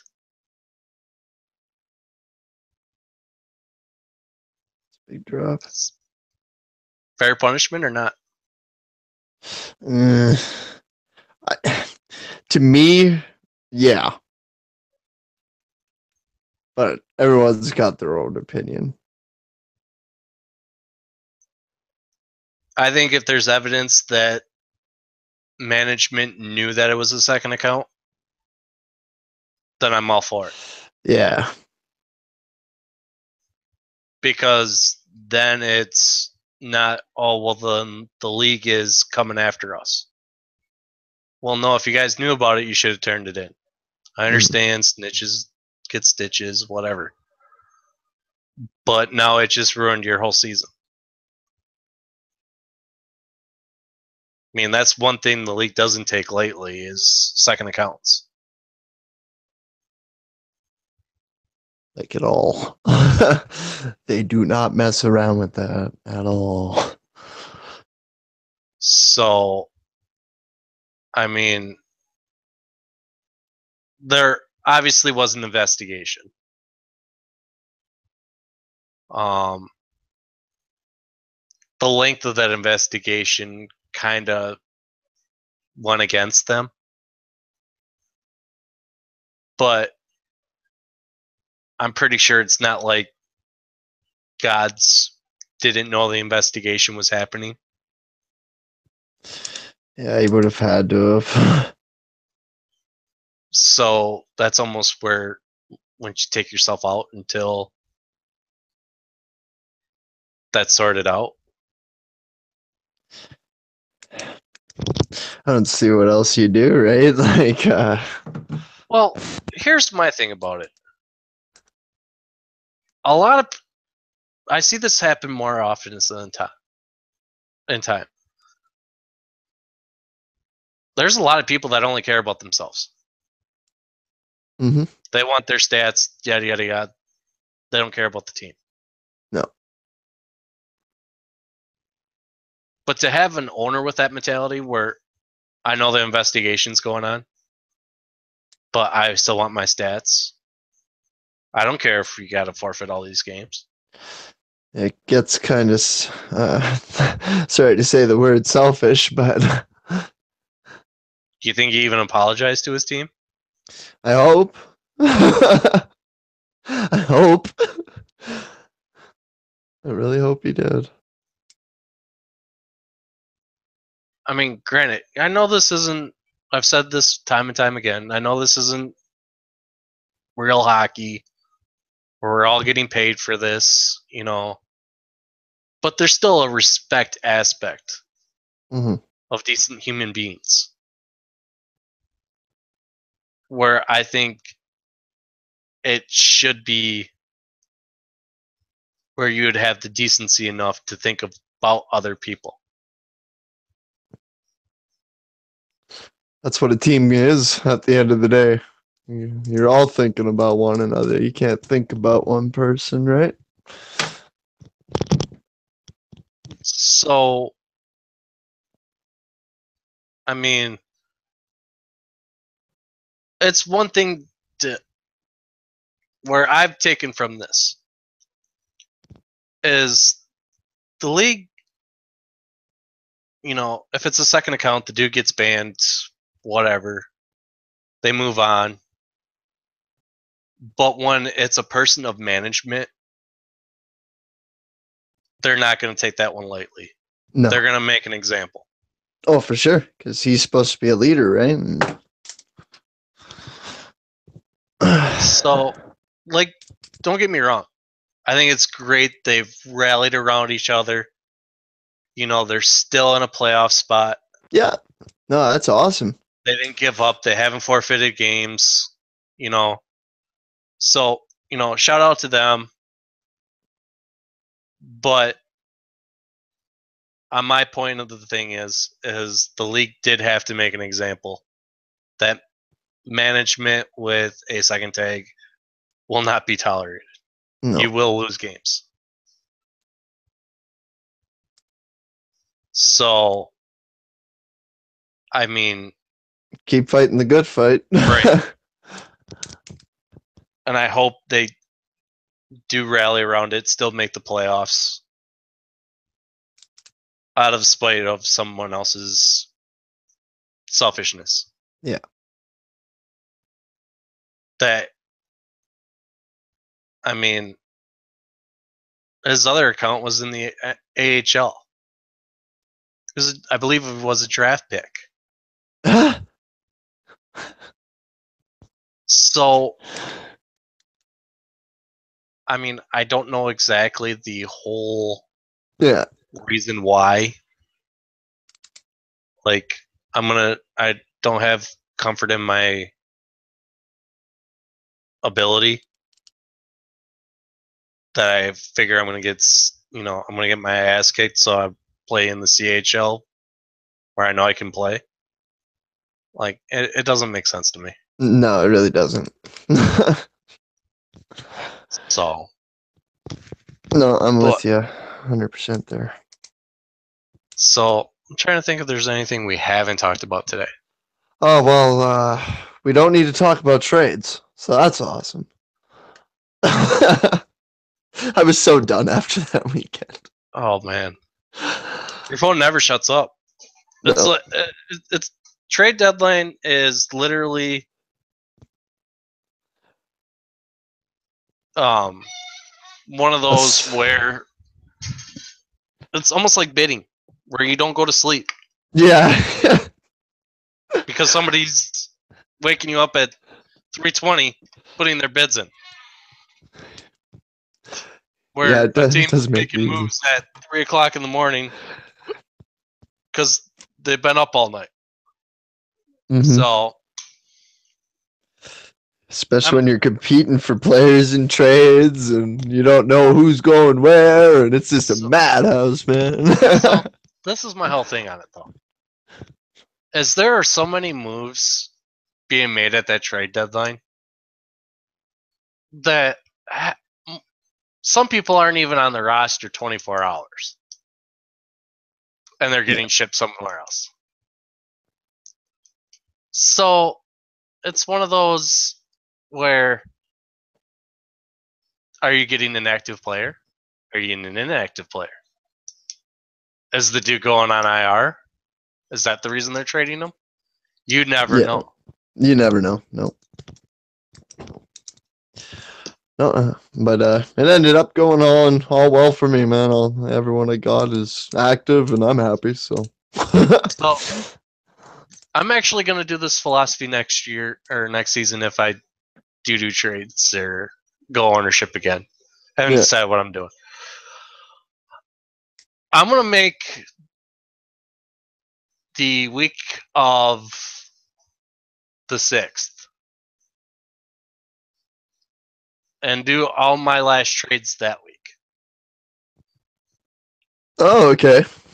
That way, if you're traded in an inactive person, you still can make adjustments before the roster lock. Yeah. Another suggestion is I think the AHL should have roster lock or their stuff done the week before us. Even if it's before trade deadline. The reason I say that is when the CHL has all their guys and our trade deadline's over, an abundance of people get called up. It's not really leaving you much availability to make do with what you have. Yeah. Or even if they the AHL roster lock on the Saturday, where it still gives us Sunday to do what we need to do. I think that would work out better than both sides doing it at exactly 8 o'clock. Oh, yeah, it doesn't make it easy for anyone, right? Because I could see in the AHL, they're probably waiting to see where people go to even make their move, right? And so on and so on. So the NHL rosters get their stuff down, and then they send their guys down to the AHL. Yeah. Then the AHL does all their trades and all that crap. And by the time they're done. Hey, wait, I need a defenseman. I'm going to call this guy off of this team. Well, I'm down a center because this guy is inactive, so I'm going to call this guy up. And then it leaves that CHL team pretty much crippled because they have no trade deadline or no trades to do. They have waivers, but half of waivers are guys inactive that teams just don't want anymore. Yeah. So you're kind of left crippled. So say like in my case where I had those 4 guys called up at the end, I could have spent all Sunday trying to fill those spots instead of scramble. Instead of scrambling. I think it's more fair. Yeah. I mean, you're still given the AHL Thursday, Friday, and late Saturday. The NHL and AHL. You're just giving the CHL guys a chance to fill in the holes that were taken by the upper leagues. Yeah. I mean, granted, you know, I kind of knew some of them were a possibility, but it's still to the point where maybe I could have traded one of my TC goalies for, you know, a TC right wing that has the chance of making a roster.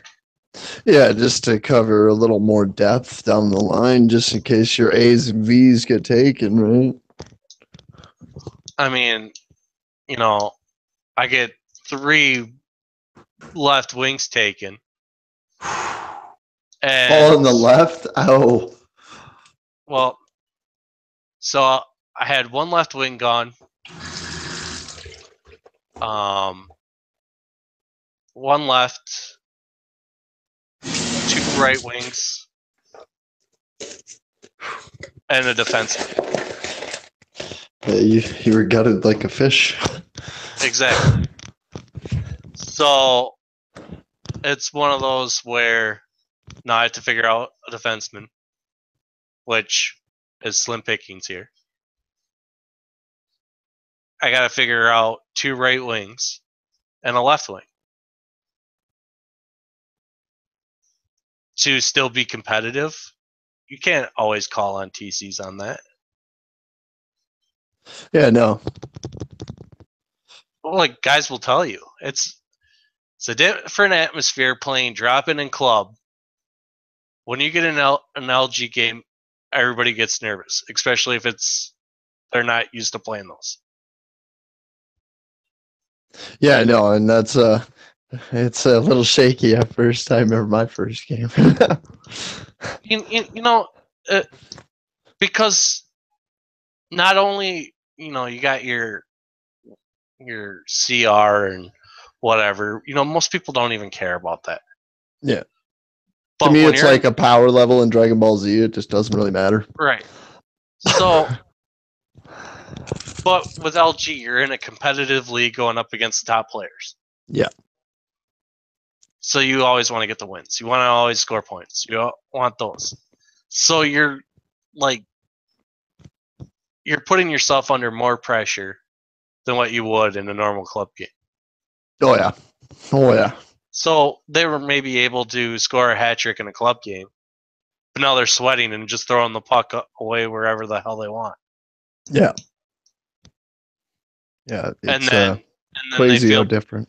And then they feel bad because they just gave your team a loss because, hey, they decided to go to the middle and they want the center on a breakaway.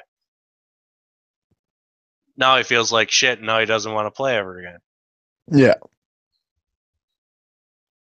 Or he's going to be even more nervous the next time he plays. Yeah. It's nerve-wracking at first. Well, for me it was like it's hard to think the game the way you normally do because it is actually a different pace and it's thought about differently, than regular club games. Like if you honestly think about it, think of the pace of a drop-in. Games take forever. Yeah. Because there's no structure. Mm-hmm. to say the least. You're not playing unless you're playing with sixes. If you do a random drop, you don't have chemistry with half the guys. You have one guy that's going AFK half the time. You Yeah. have one that's going around hitting, tripping, taking a bunch of penalties, so that slows down the time. You have a guy that can't make a single pass, so he keeps icing the puck. Then you get to a club game, a little bit more structure, depending on the division, Yes. who you have with you, who you're going up against. Those games can go a little faster. But in an LG game, it's like you're in the third period. You blink, it's done. Yeah. Because there's so much structure, you're moving the puck really fast. You don't have time to think a lot. No. And if you do take time to think, you're usually turning it over. Right. So, to my point, a lot of these TCs aren't used to that pace. Mm-hmm. They're like, oh, I can sauce this pass. We're going to Gino and do all this great stuff. And then they're like, wait, he just intercepted that? Yep. But it's the learning only just saved that one time? Yeah. Like, that always goes in and drops. Not here, don't. No. Hey, it's one thing, you got the NHL, you got those guys, you got the AHL, you got those guys. Even in the CHL. The CHL, I say, is still as competitive as the AHL.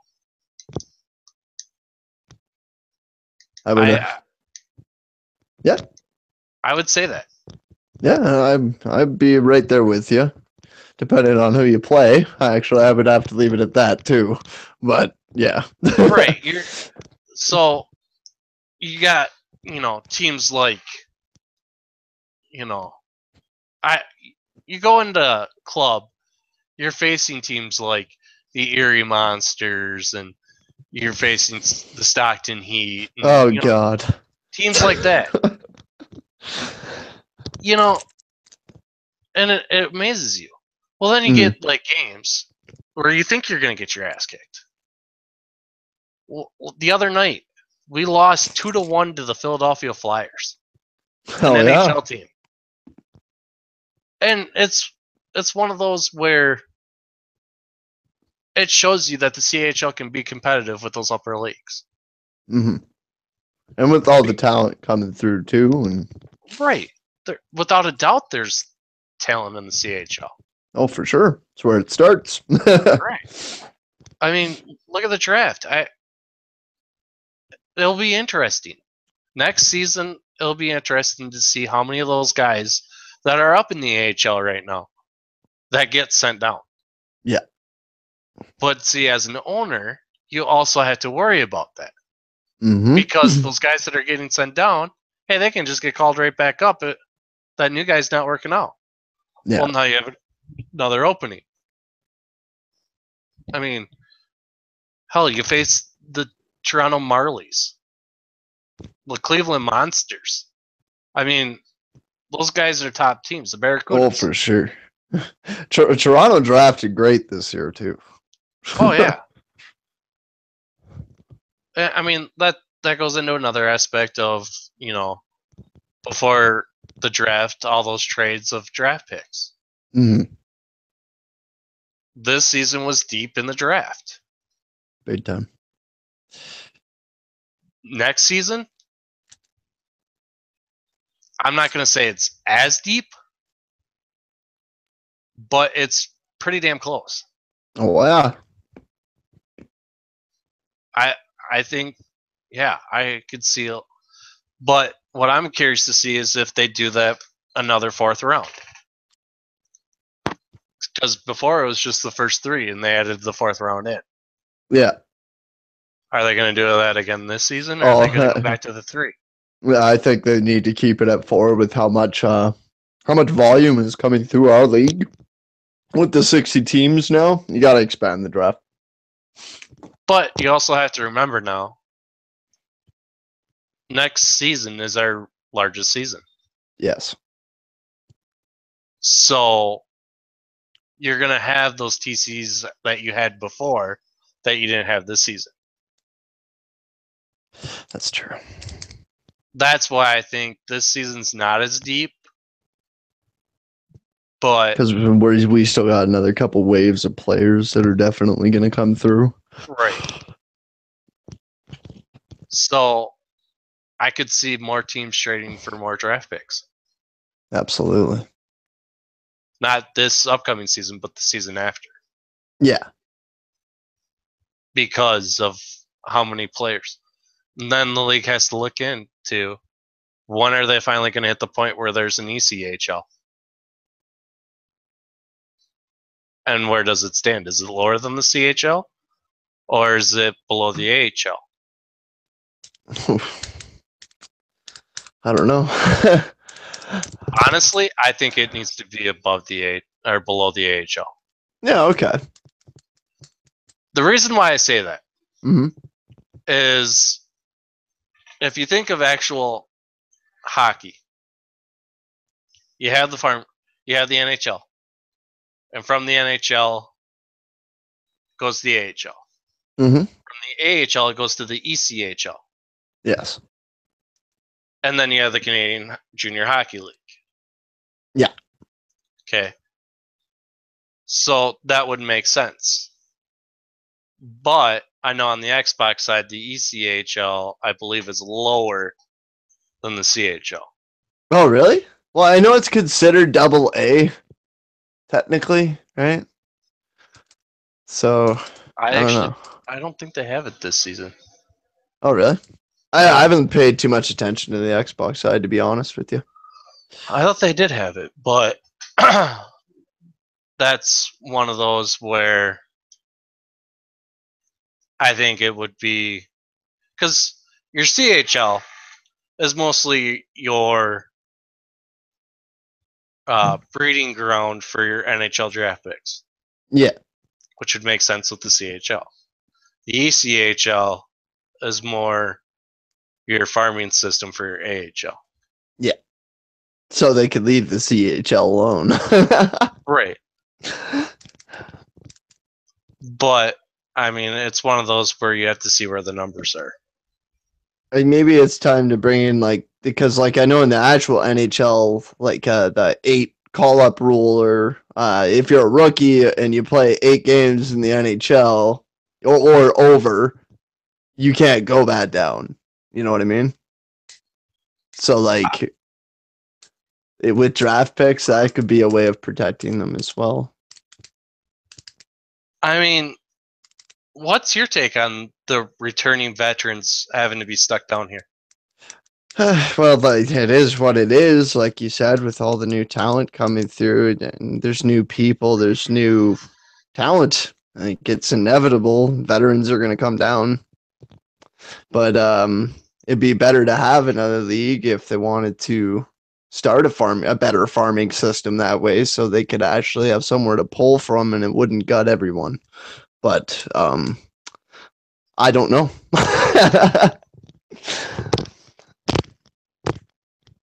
That's kind of my short on it.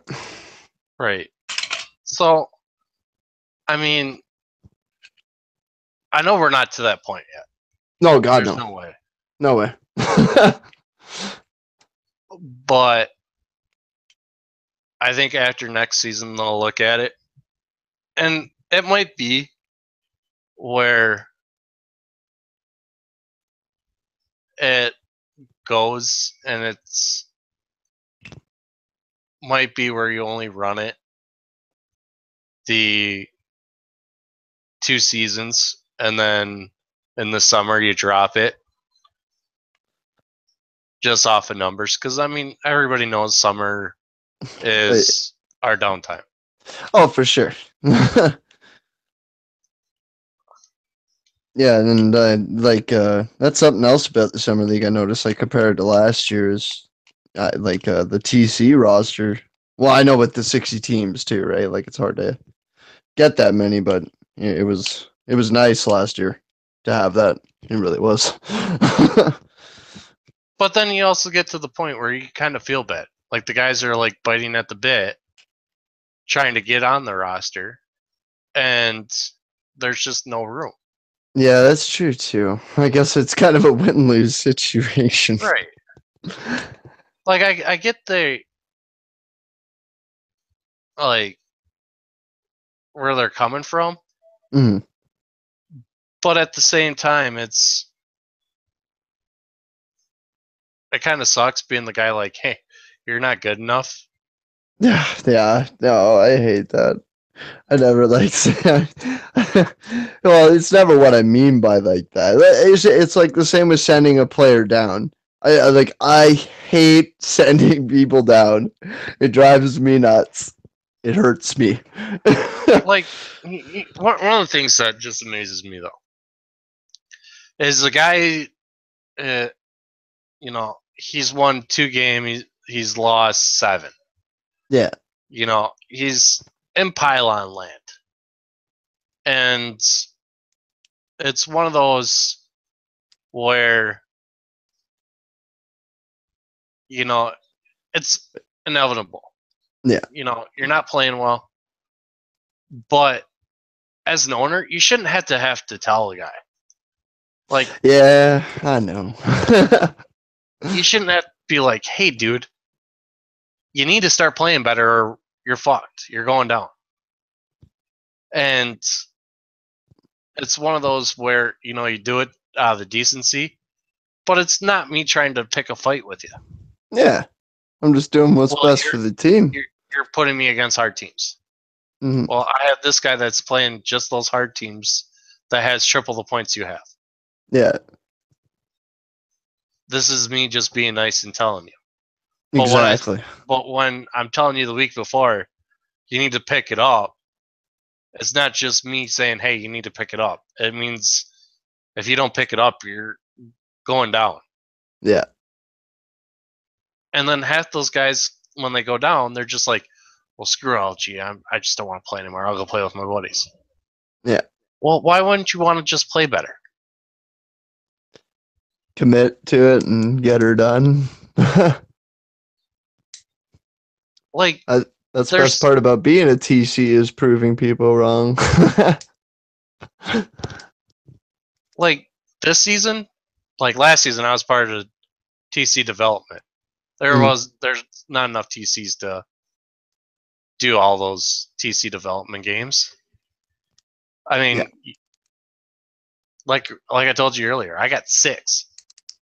I barely can field a line. Yeah. And to get all those guys to play an inner squad, there's no way. Yeah. I have 10 called up players. Yeah. No, that ain't happening. But yeah, I don't get randomly assigned anybody. Yeah. How's that possible? That's a good question, man.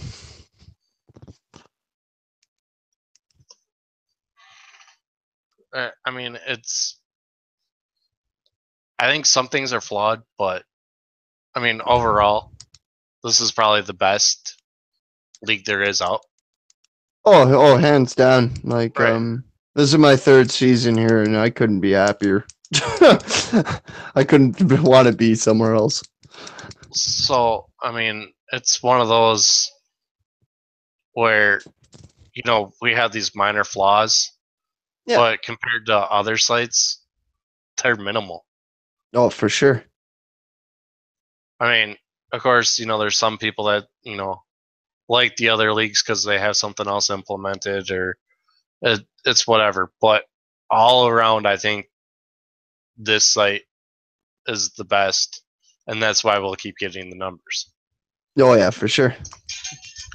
So, but I think that's all the time we got. Pretty much been on the air for almost 2 hours. Yeah, we're doing good. So, I think Yeah. it'll be an interesting week. Next week, we'll get into playoff matchups. Now that everybody's gotten their spots, I think there'll be some surprises on who got in, who got out, didn't make it. Yeah, it should be interesting. I'm excited to see it go right to the end. So I think next week we'll probably do same time. I'll probably might do an hour show or less in the middle of the week. Give everybody the updates of what's going on. See if we can't get Nags on next week. See if we can get Kyle or some of the media guys. I'll talk to Ken. See if we can get you back on here again. Yeah, anytime you want to have me, man, I'm happy to be here.